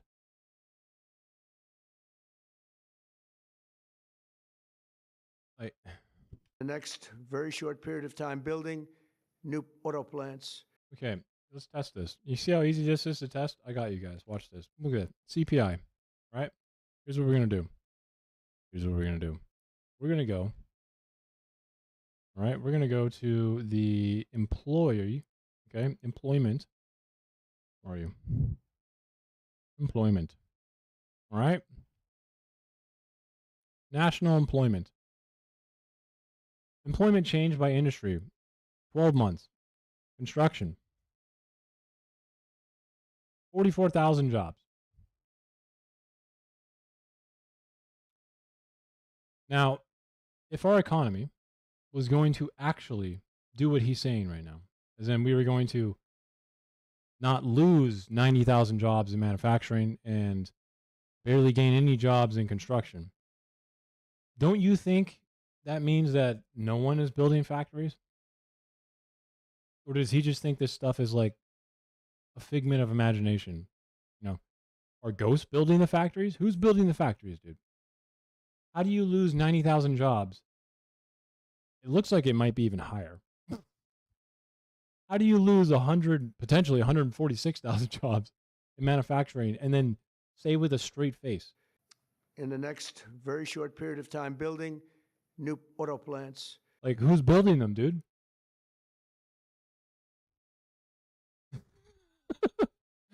In the 6 months. 3 months. It looks like construction, yeah, pretty much nothing. Sorry, bud. You know, transportation's also down. For transportation to be down as well, you know, to build factories, you need to have transportation for the materials to get there. So I don't know what he's talking about. He could be like lying. We're bringing our auto plants, assembly plants, and factories roaring back to life. Not even. Yep. Totally. Been mentioning AI and all of the other things we're building. Oh, yeah, that's right. That's where the construction jobs are. Building AI data centers.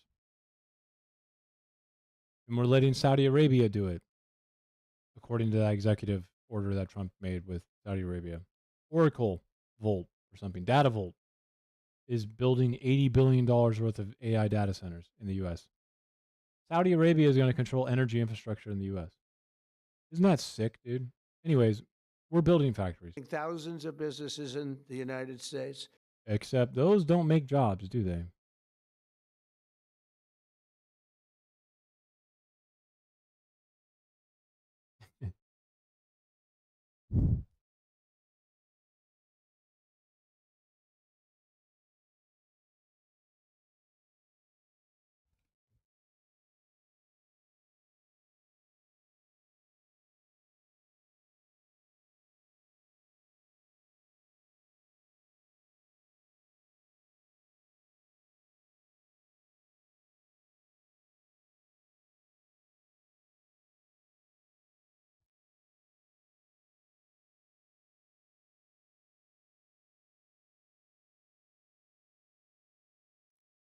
These motherfuckers.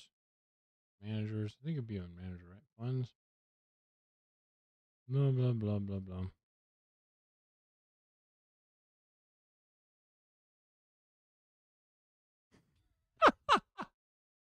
$633. We have forms for these? Let's see.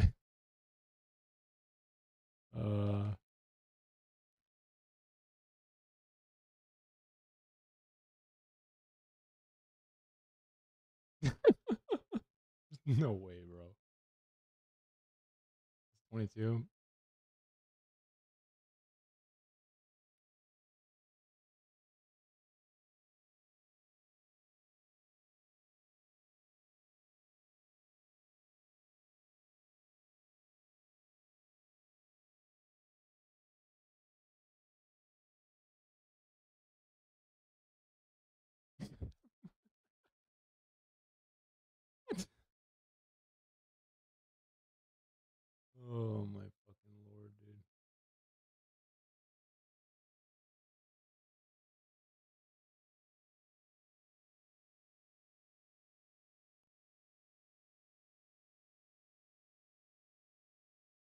Are these it?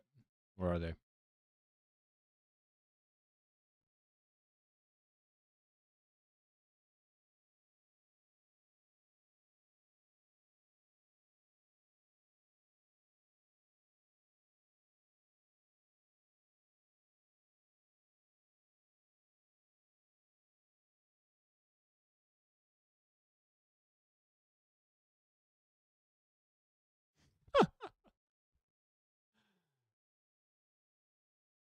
Nice. That's ridiculous. Is this? Oh wait, am I? Do you have a place I can find that information a little better? I don't know why it's taking me so long. Call premium amount, payment at maturity. I don't even know how they work.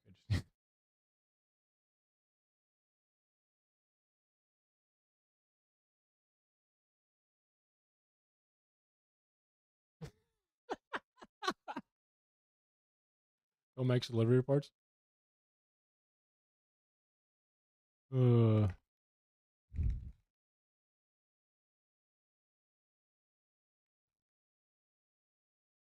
This thing. Ah.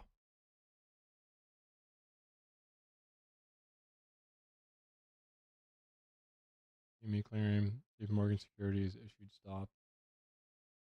213. Futures. Okay.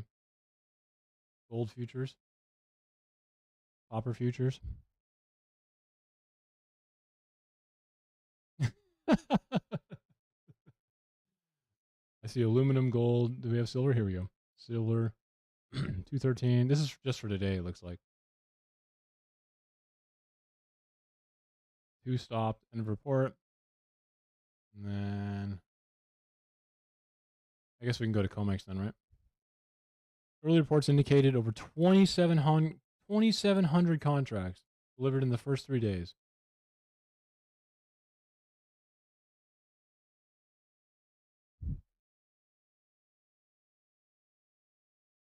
$350 to 1. Paper physical ratio, no. Registered Comex. 700 plus. They stopped 633.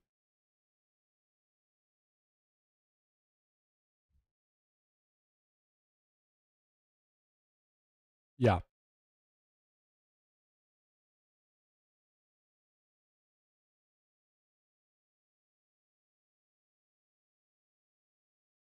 That's gnarly, dude. Well,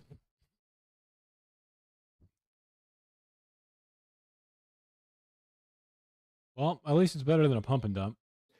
It's better than reading a tweet and then watching it go up and down, though.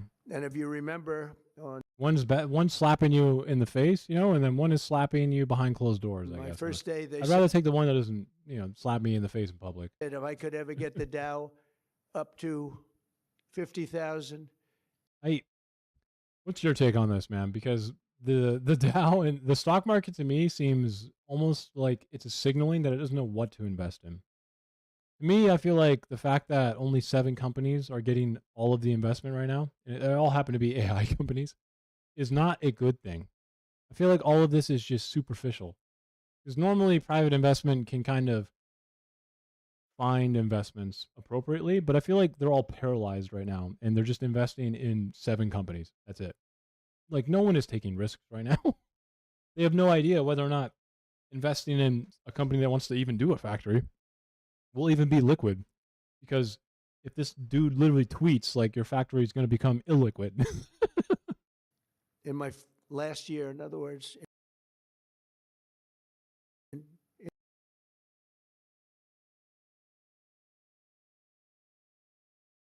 I don't really blame them because, I don't know if you know about this, but do you know about World Liberty Financial and stuff? This stuff? You might be interested in this. It seems like you understand finance pretty well. This is Trump's stupid fucking coin, okay, that he owns. That I shit you not, man, can like directly here, I'll zoom in on this for you. It can take out treasury bonds and notes directly with the US Treasury, right? and it's completely owned by Donald Trump through like some shitty LLC. I mean, it's 1-to-1. It's pegged 1-to-1 with the U.S. dollar. So it's, you know, whatever U.S. dollars. But there is no oversight into this. When I looked into this financial paperwork for this, okay, like World Liberty, this type of stuff, I don't, maybe there's new stuff that I don't know. There's also the white paper. This got changed a little bit, okay? Actually, this is new. The hell is this? Oh, I forgot I need to read this. This is new. They like omit everything, dude. Like, yeah, and you know, he's able to fucking purchase directly with his shitcoin right now. I'm not kidding. His shitcoin from the treasury. You know, like we have like, I'm sure you know this because again, you seem like you understand finance pretty well. I'm like an economics guy, right? So I know finance a little, but it is a little bit outside my realm of possibility. But you know, to do treasury, to trade with the treasury, like there's commercial entry bookkeeping, right? It's extremely difficult to do, highly regulated. And he's just circumventing all this with his shitcoin that he owns completely. And I can only imagine what's going to happen when people realize how much fraud is happening into this fucking coin. Because if it's a liquid and all of this debt is like, there's no guarantee that it's like has a it's not following the required reserve ratios. None of this shit. Like on the bottom here, what does it say? Yeah, look at the fucking just Donald Trump, his sons, and then Steve Witkoff and fucking fam, dude.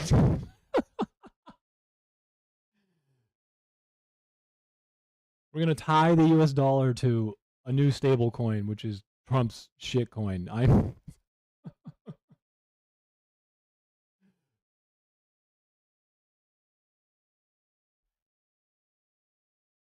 That's the thing that it says on here that like, well, he's also reducing the regulatory oversight into doing stress testing, right? Like he's directed the Treasury Secretary, and his new Fed pick is not going to do this either. They already have expressed that they want to relax the stress testing that we do after the financial crisis, right? Which is really important, but I feel like there's just like a perfect storm building up here. Like people think that Donald Trump only raised his net worth by a few billion, right? But look how much money is already in this. Look, World Liberty Financial agrees that Donald Trump Marks received $22.5 billion, 1-to-1 with US dollars, by the way.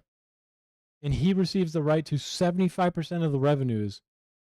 So he's making, every time someone, you know, this is like a bribe vehicle, by the way. This is a foreign bribe vehicle. If you are in the US, you can't buy this. It's just insane. And also, it's locked.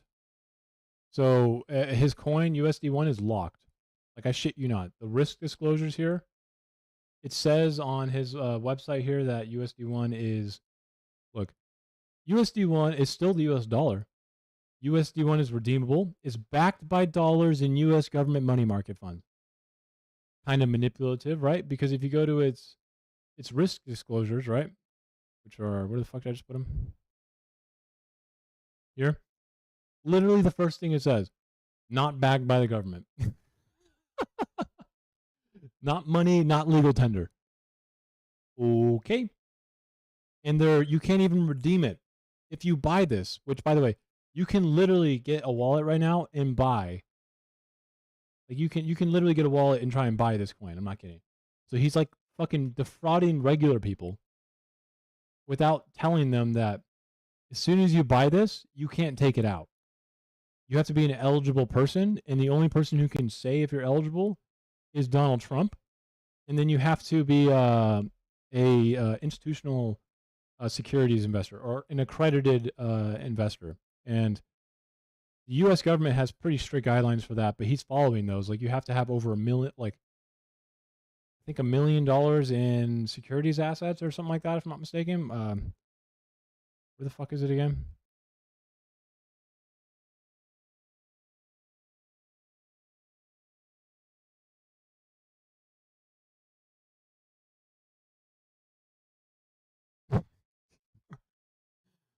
Transactions are irreversible. Fuck, where does he say it? He says he has to be an accredited investor, but it's literally just him picking who is that, by the way. I'm not really sure why this hasn't affected us yet. I mean, the dollar is declining, but like this shit is insane to me, dude. That says 29 billion.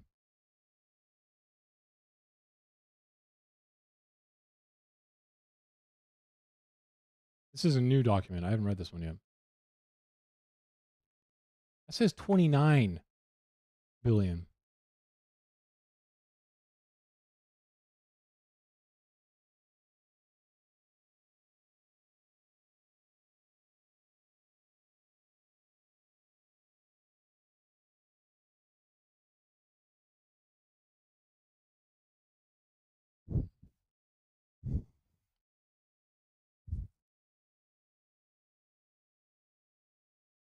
No, you're fine.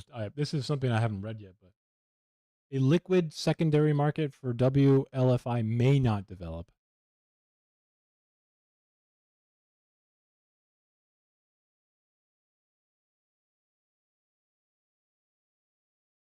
Reputational risk.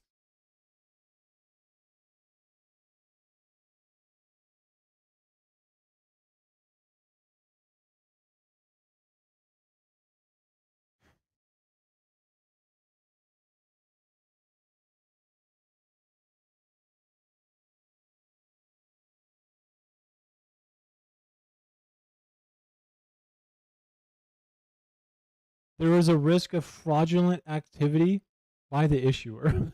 It's written like a snake oil salesman's.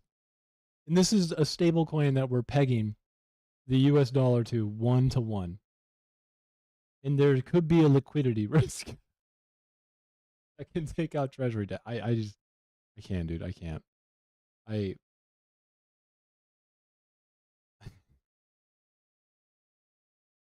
Dude, amount of energy used, we're not going to answer. Share of energy, not going to answer. Average emission, not going to answer. Key energy sources, not going to answer.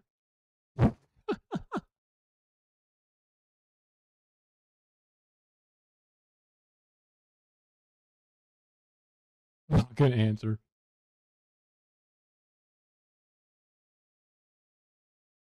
There you go. I don't know. I don't know, man. In the fourth year, that it would be an unbelievable miracle. But don't worry about it because it'll never happen, they said. And if I could get the S&P up to 7,000, they said in the fourth year, they said it will never happen. Let's not even. Literally 0 people said that. When you started your presidency, it was, not mistaken, like only 200 points away from it. Talk about it. I have things. Let's not. If anything, it's been a rocky path there, right? Not even waste our time talking about. Well, at the very end of my first year, the Dow hit 50,000. Now it's over 50,000. And 3 days before that, the S&P hit 7,000. So we didn't have to wait till the end of the fourth year. We just waited till the end of the first year.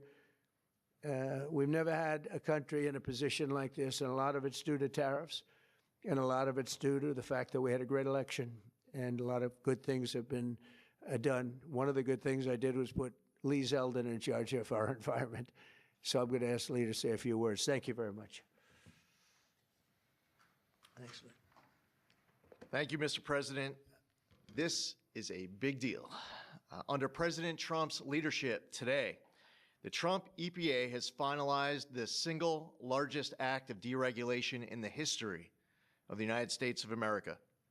Referred to by some as the holy grail of federal regulatory overreach, the 2009 Obama EPA endangerment finding is now eliminated. This action will save American taxpayers over $1.3 trillion. What that means is lower prices, more choices, and an end of heavy-handed climate policies. With today's announcement, American families will save over $2,400 for a new vehicle. 16 years ago, an ideological crusade within the Obama administration set off the most costly regulatory power grab our country has ever experienced. Is he talking about his own, or technically, if you deregulate everything, isn't that still the largest regulatory power grab by definition? The 2009 Obama EPA endangerment finding Literally getting rid of all of it is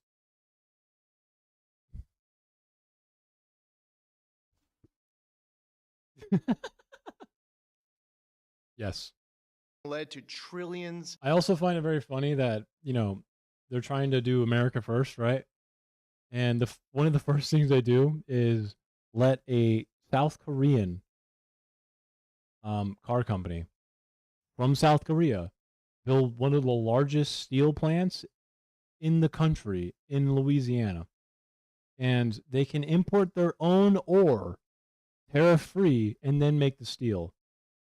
And the amount of steel this fucking plant is going to make, even if it does give like a few 100 to 1,000 jobs, is like 20-something% of the total steel in this country.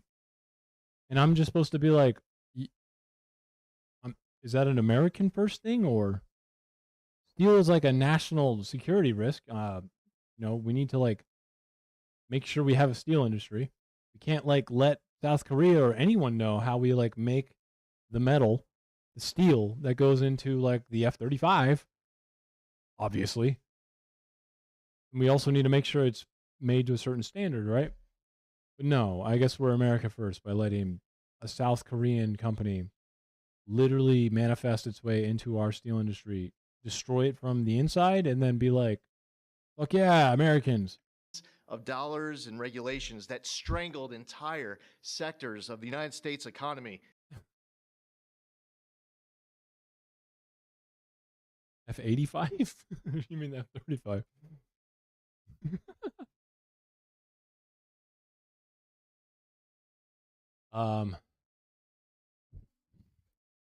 I don't know, but I hope Trump's on them. Including the American auto industry. 84? It claimed new powers over the vehicles we drive, even though the best reading of... Go. I got it. See? I beat you to it, too. The Clean Air Act clearly states otherwise. Wait, what? Regulations that strangled entire sectors of the United States economy, including the American auto industry. It claimed new powers over the vehicles we drive, even though the best reading of the Clean Air Act clearly states otherwise.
Me? Yeah, I'm giving my best reading of the Clean Air Act right now.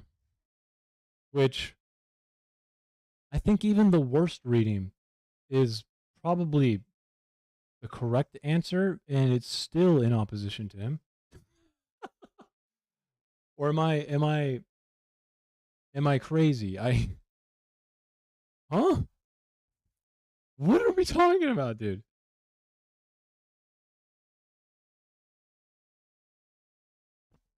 I mean, vehicles are mentioned 1,019 times, so.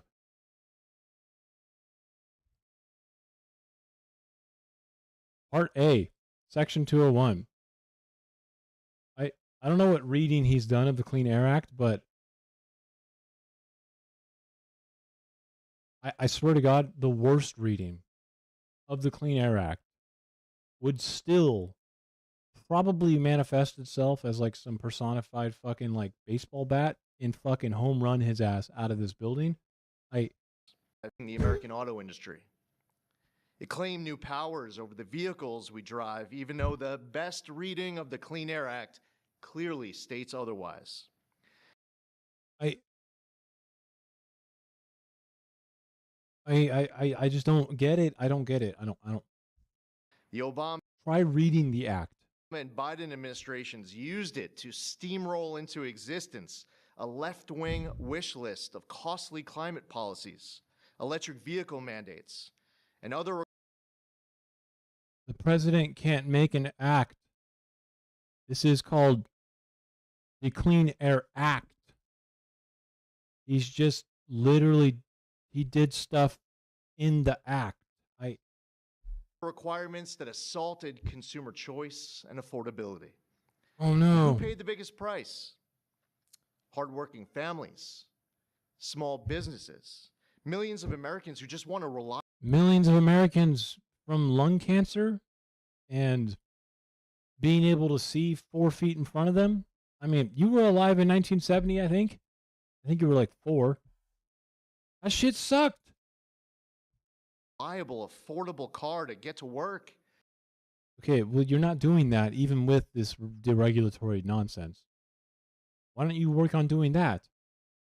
They're not going to get rid of, the fact that they have energy efficient cars now. They've already spent tons of money on it. Why would you just expect them to literally remove these things? It's not going to save them money now, you fucking idiot. You're just being stupid. Take their kids to school or go to church on Sunday. The endangerment finding and the Thanks, dude, for getting rid of the regulatory capacity. Now I'm going to remove my catalytic converter? What? Regulations that were based on it didn't just regulate emissions. It regulated and targeted the American dream. Yeah, I must have missed that part. Somewhere between Section 202 and Section 219. In between shit I made up in Sesame Street is where it is, I guess. Maybe it's the repealed one here. Who fucking knows? And now the endangerment finding is hereby eliminated, as well as all greenhouse gas emission standards that followed. The red tape has been cut. Manufacturers will no longer be burdened by measuring, compiling, or reporting greenhouse gas emissions for vehicles and engines. And the forced transition to electric vehicles is eliminated. No, it's not. No longer will automakers No, be it's not. pressured to shift their fleets towards electric vehicles, vehicles that are still sitting unsold on dealer lots all across America. So we're gas And as a ones? cherry on You top, prove nothing?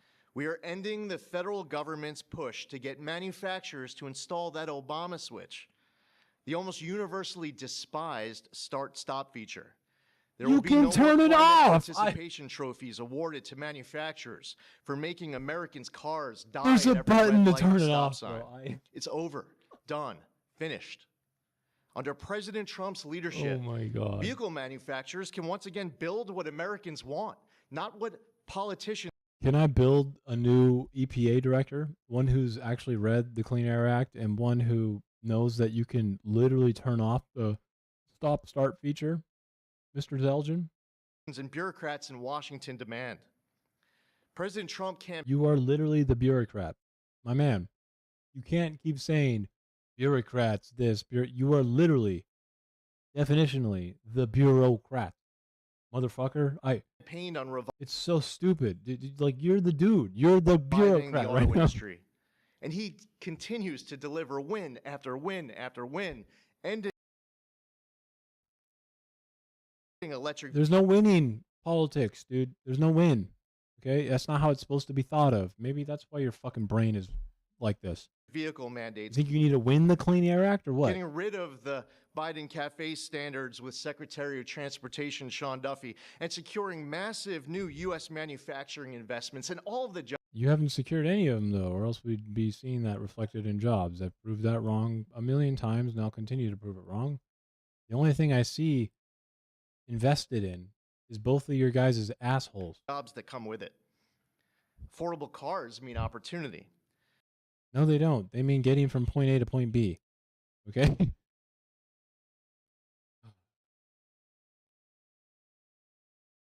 Jesus fucking Christ. That means jobs. Someone who's homeless, okay, is not going to be able to fucking take out a loan for a car regardless. So, but people who have cars, you know, having a little bit more of an affordable car still isn't going to, that's not really helping anyone. I'm sorry. Jobs, healthcare, How does this mean jobs? education, and mobility. Oh my God. Especially for working families and rural Americans who rely on their vehicles every single day. And they have the vehicles. So how does all that just suddenly become accessible? The problem is they spend too much on the vehicle. Not that they don't have it right now, Lee. This isn't just about making the American economy boom. It's also about restoring the rule It's also about just not understanding anything about economics, I think. of law, a fundamental principle of our great republic. For Uh-huh. years, unelected bureaucrats That's you, dude. You are literally you. That's you. This is you. I need a mirror. I can just hold it up to my camera right now. Just like, dude, you are literally the unelected bureaucrat. twisted the Clean Air Act into something it was never meant to be. Unless you think that because Trump is now the elected bureaucrat, that you become the elected bureaucrat.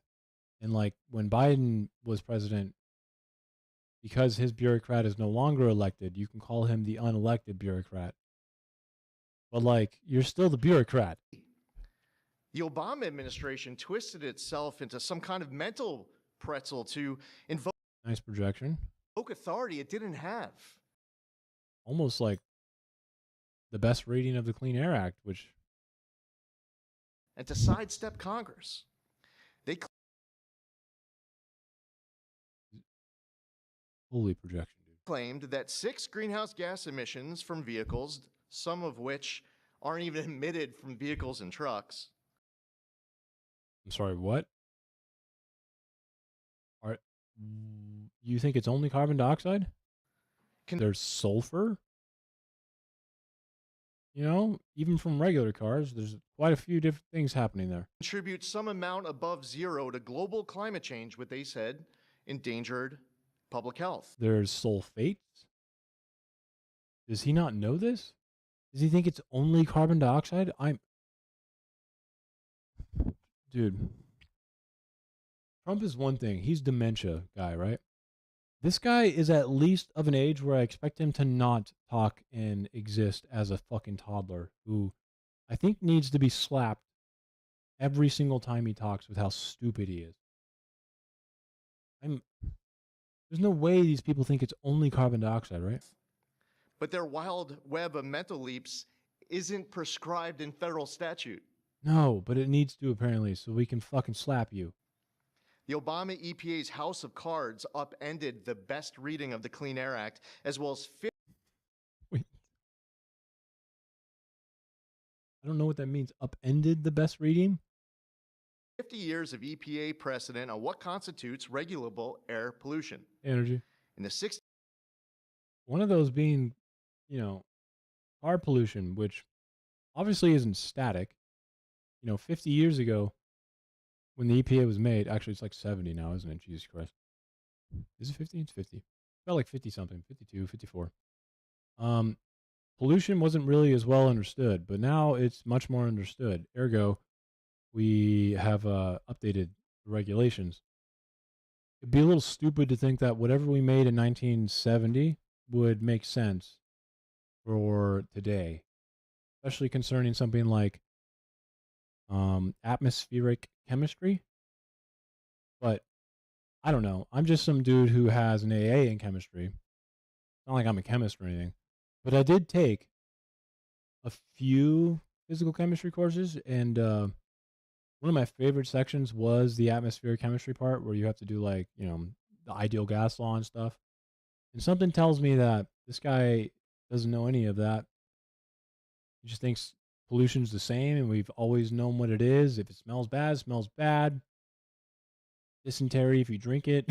16 years that intervened, the Supreme Court has established clear precedent in Loper In the Chevron case? Bright Enterprises and West Virginia versus EPA. Yeah.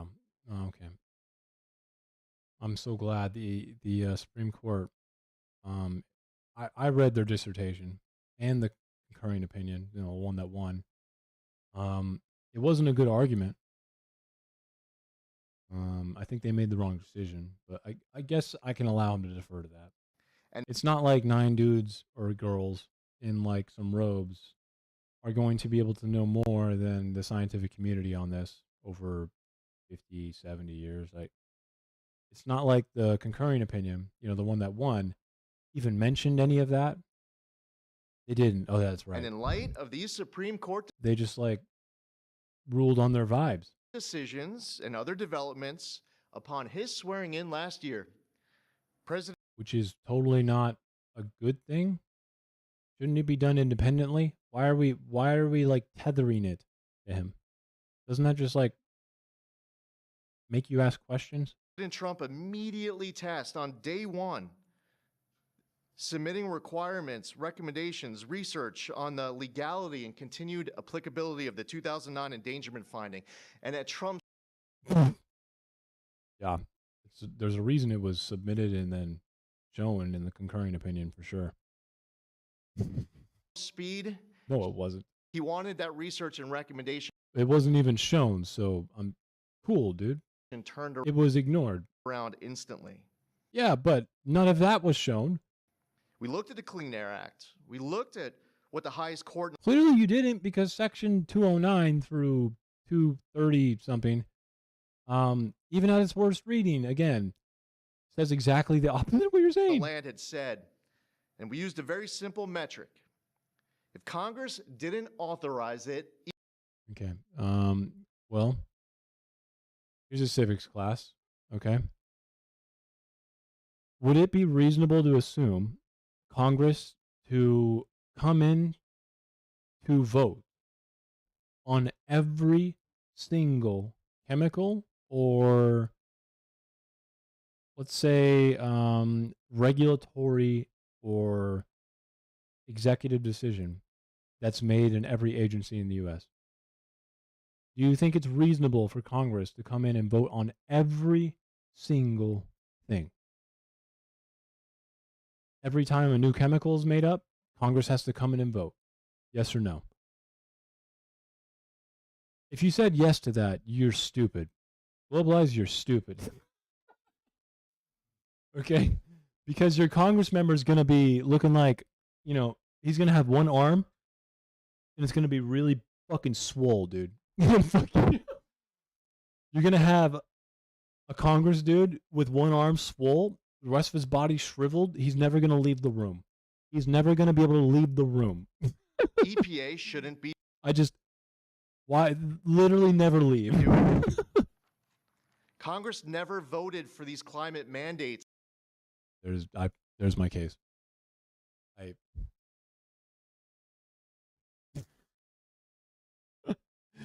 I guess we need Congress to come in and vote every single time.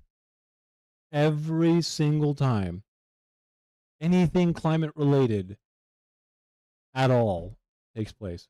That means when a tiny amount of research is done, a new vote needs to happen. On this chemical, a new food flavoring has come up with. Come in, you got to vote on it. The level of how stupid this is, to think that this would be efficient, is mind-boggling. Is every Congress member going to have access to the information or even understand what C8 is? The chemical that DuPont made? By the way, the amount of forever chemicals now, How many different types of plastics are there, guys? Different types of plastic molecules, or sorry, compounds in the EPA. Let's look at the material-specific data. Yeah, what do you say, guys? I bet there's literally no way for me to get all this, but just go to aluminum, I guess. Okay, what do we got here?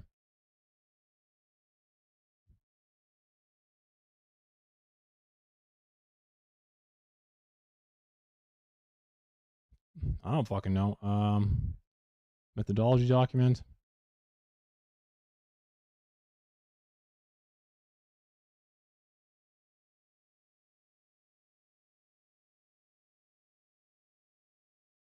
All right, we'll just do it this way. Different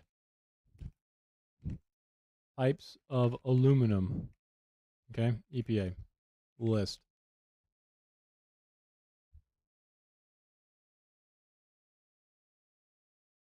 But here's some TRI metals. Yeah. Okay. This is a little bit better now. Maybe I can find some fun stuff here.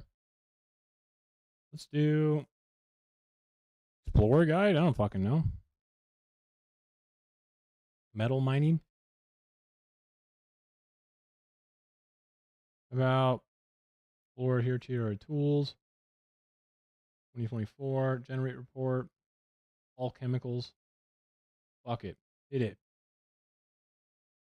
All right, so every single one of these, every single fucking thing you see here, I don't even know how long it goes on. I'm sure I can make it bigger if I needed to. I don't even know what I'm looking at. A bunch of different types of chemicals. This is only chemicals, though. We could probably go to metals if we wanted to, right? This is on-site and off-site reported disposed of. That means this is reported disposed of. That doesn't include things that aren't reported. It doesn't include things that are yet to be reported, right? Or need to be reported, or aren't required to be reported. You want Congress to come in and vote on every one of these. Really? No, let's do something else. Is there something I can do for non-chemicals?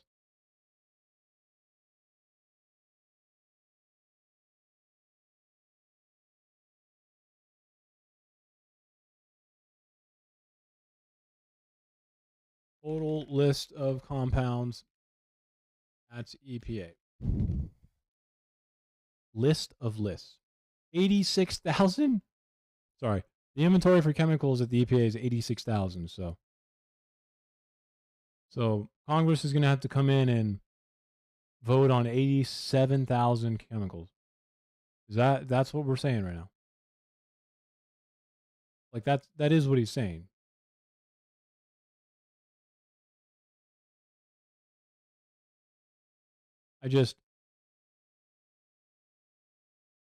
Congress is definitely going to know how to vote on these. We can't even give them a vote on fucking, like, literally anything right now. Yeah. These are the only ones that are, EPA knows about, reported. I mean,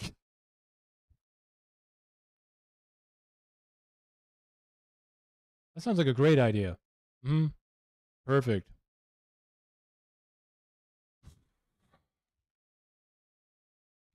Anyways, back to this stupid video. It's inside of Section 202 of the Clean Air Act. If Congress wants EPA to regulate the heck out of greenhouse gases emitted from motor vehicles, then Congress can clearly make that the law, which they have. It is. It's literally in the Clean Air Act. Haven't done for good. It fucking is. Reason. Today, we dismantle the tactics and legal gymnastics used by the Obama and Biden administrations to backdoor their ideological agendas on the American people. Yes, the ideological agenda of less pollution. Got it. Now, obviously, one can argue that there is an ideology there. Biden, though, particularly, I don't really think he's that interested.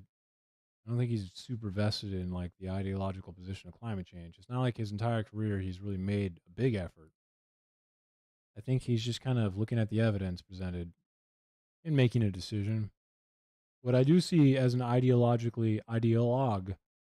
dogmatic decision making here is probably on the guy who says we need to get rid of 10 regulations for every one new one because the numbers seem cool. Following the plain language of the law, we have now realigned EPA's rulemaking to reflect the Clean Air Act exactly as it is written and as Congress So, like, don't do clean air or what? intended, not as others might wish it to be. Congress doesn't know how to write a law intended for the future. When the law was written, it was written in a way of the knowledge at the time. Why the fuck would we want a Clean Air Act law written with the intent of 1969 science? Are we stupid? Where our predecessors focused on trying to make and please a few fear-mongering climate alarmists, the Trump EPA is making decisions to benefit all Americans based on common sense and reality. Chemistry doesn't follow common sense, unfortunately for you, Lee. In fact, I'm pretty sure like the most of chemistry, the first, few classes you take, you stupid bitch, are literally about saying that. Like, all of it is just going, yeah, you can't really like look at it, dude. Your common senses don't really work here. It's not like we can see carbon dioxide, man. That's why common senses don't work here. Maybe you should use your like extra common senses, the ones that are thinking, not your seeing. And the American people are tired of paying the price of political. I am tired of watching someone try to use common senses like smelling and seeing to understand a topic that requires thinking. Games. Last November, they voted for an administration that would listen to them. They told us that the price of a newer, safer vehicle was too high. They told us they didn't want cars. None of this is going to reduce the cost of vehicles. Again, even if you get rid of every regulation, it will not reduce the cost. Companies already make all of it. They've already invested the money into it. They're not going to get rid of miles per gallon in fuel efficiency. Now, why would they do that? You idiot. That shut off at every red light. They told Oh my God, you can turn it off. us dealers were sitting on lots filled with electric vehicles We already have this with regular cars too. that nobody wanted or were buying. This happens with regular cars, oil cars. The Trump EPA Companies can accidentally buy too much. listened. We heard you and we acted. And today's action does not change regulations on traditional air pollutants and air toxics. This EPA Sounds like it does. is committed to providing clean air for all Americans. Powering the Great American Comeback is based on the singular focus of providing clean air, land, and water for all Americans. Like slapping me in the face now. You're next to a dude who says clean, beautiful coal. While harnessing the greatness of the American economy. That's a big difference from our predecessor. We believe that we can and must choose both. Is that why oil and gas extraction jobs are... If you want an electric vehicle, buy one. Sounds like you don't want it though. What? If you want a diesel truck, then buy that. You can do this already. You've always been able to. If you want a gas-powered vehicle or a hybrid, well, more power to you. Thanks. That's what freedom and choice look like. So why are you stifling investment into electric vehicles? Why is no one investing in oil-powered vehicles anymore? I mean, does he know why? We're restoring the rule of law. We're grounding policy in reality. I mean, you probably wouldn't want to stop people from investing in electric vehicles then, right? Which you're doing. We're giving power back to the American people. I don't get it. And we're bringing back the Is that American freedom? dream stronger than ever before.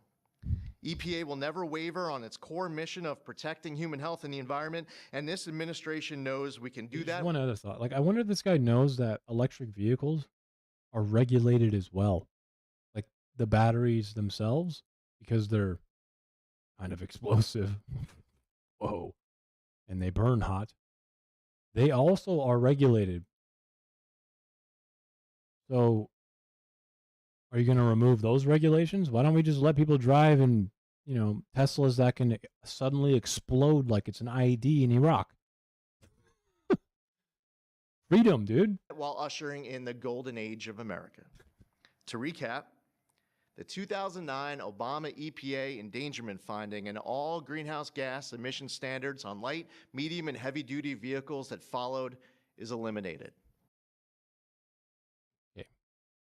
So again, eliminate all of the regulations for electric vehicles then. Come on. I want to propose that Mr. Lee Zeldin drives the first IED Tesla directly off a cliff. That'd be great. American families now will save over $2,400 for a new vehicle. How? How?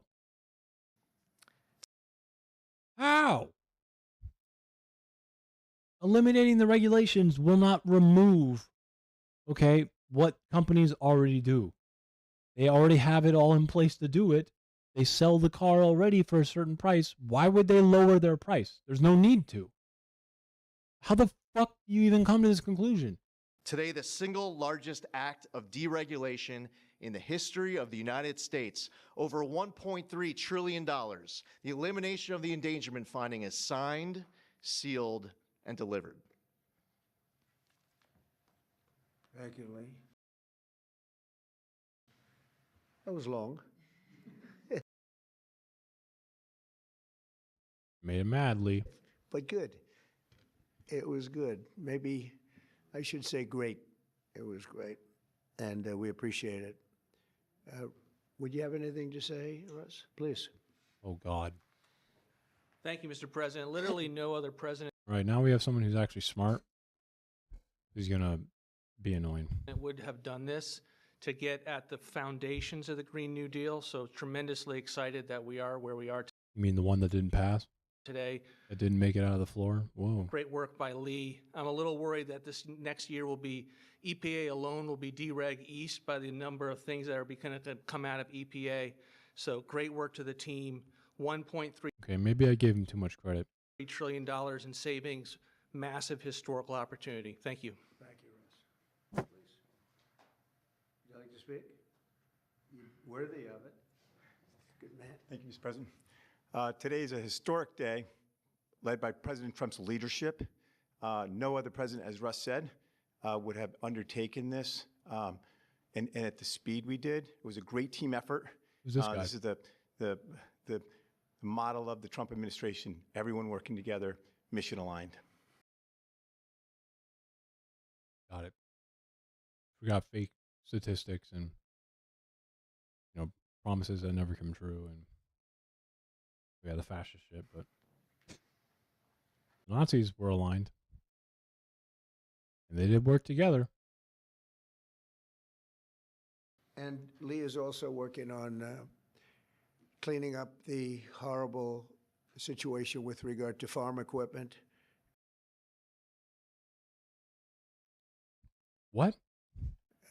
You could use John Deere as an example, and I don't know what he's saying right now. other companies where tractors are unbelievably expensive. It's not because of regulations, dude. Because of parts. And companies getting wise and making tractors with, subscriptions now? You think it's because of fuel regulations? We don't even really regulate them because there's not that many, you fucking idiot. And don't work as well because of all of the environmental nonsense that was.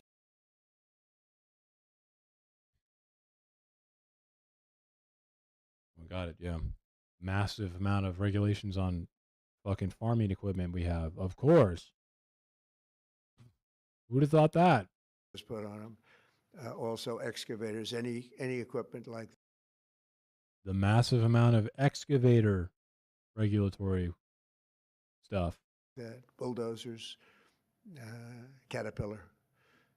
That's a company, yeah. Tractor would be a beneficiary, I guess, but Tractor would be a beneficiary. All right, Don. the people are going to be a beneficiary because the equipment's going to be a lot less expensive, and it's going to also, most importantly, it's going to work much better. Oh yeah. Caterpillar and Tractor are going to do that. Much better. So we're working on that Are they just going to like drop the price too? immediately as we speak. We'll probably make it so that any of that equipment built in the United States will not have to go through this. If it's built outside, I think we'll probably leave the standard the same. I don't know what that means. You mean like the regulations on the emissions? You're talking to the EPA director, dude.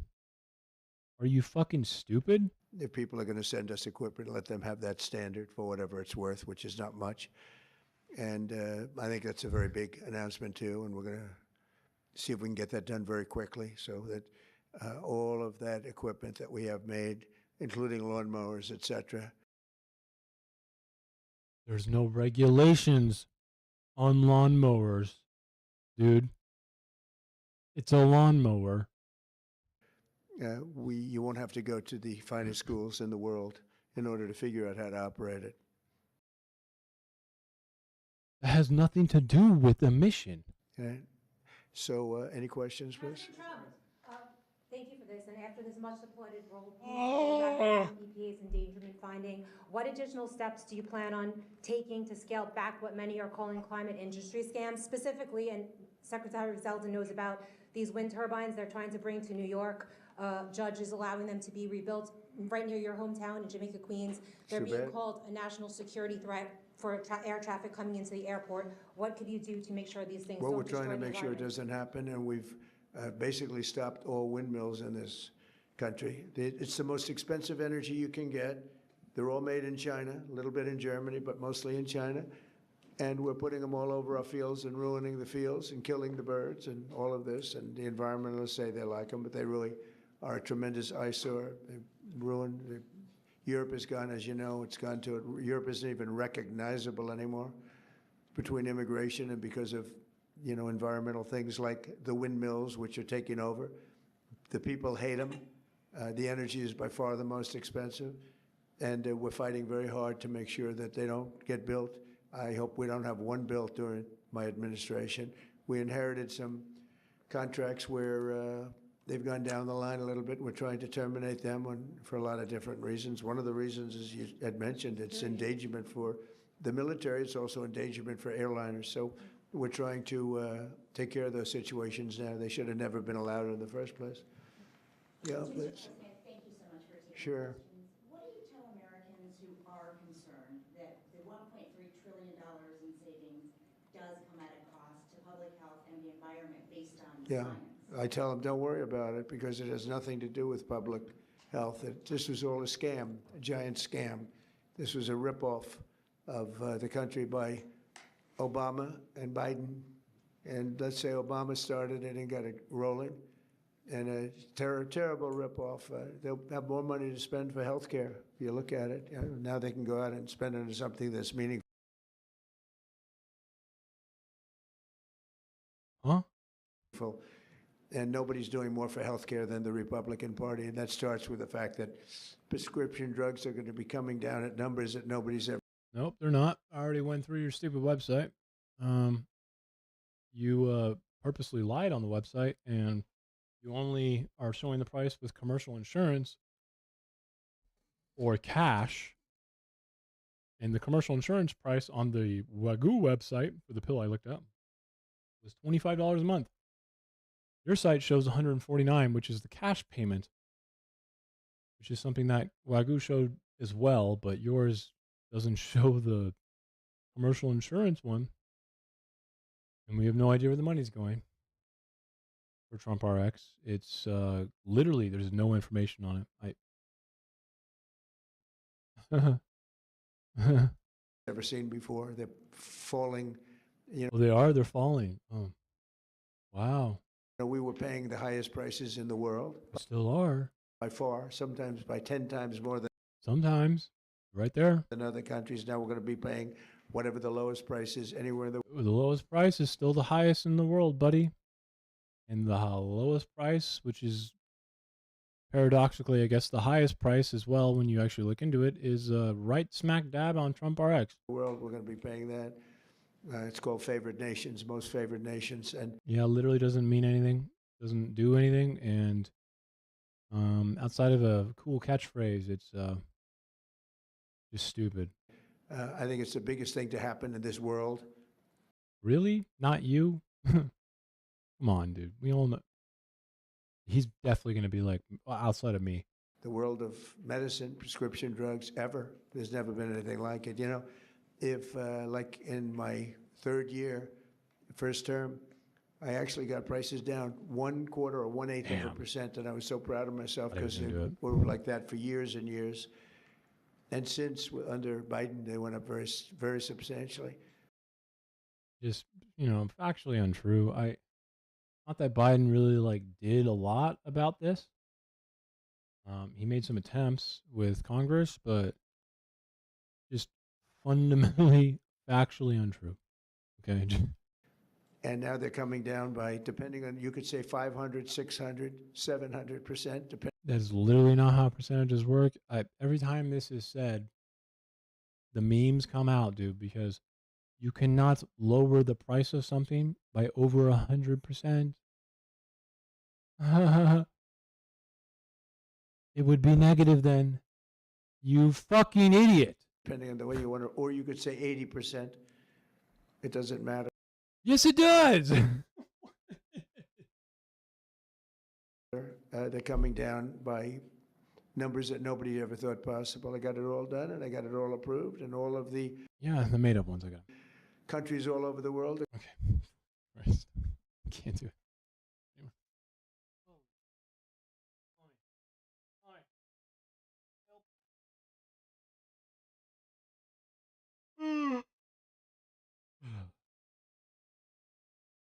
All right.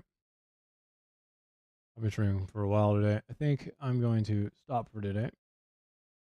And I hope you all have a wonderful night. Or day. Or evening. Or afternoon. Thank you all for watching. I'll see you on the other side.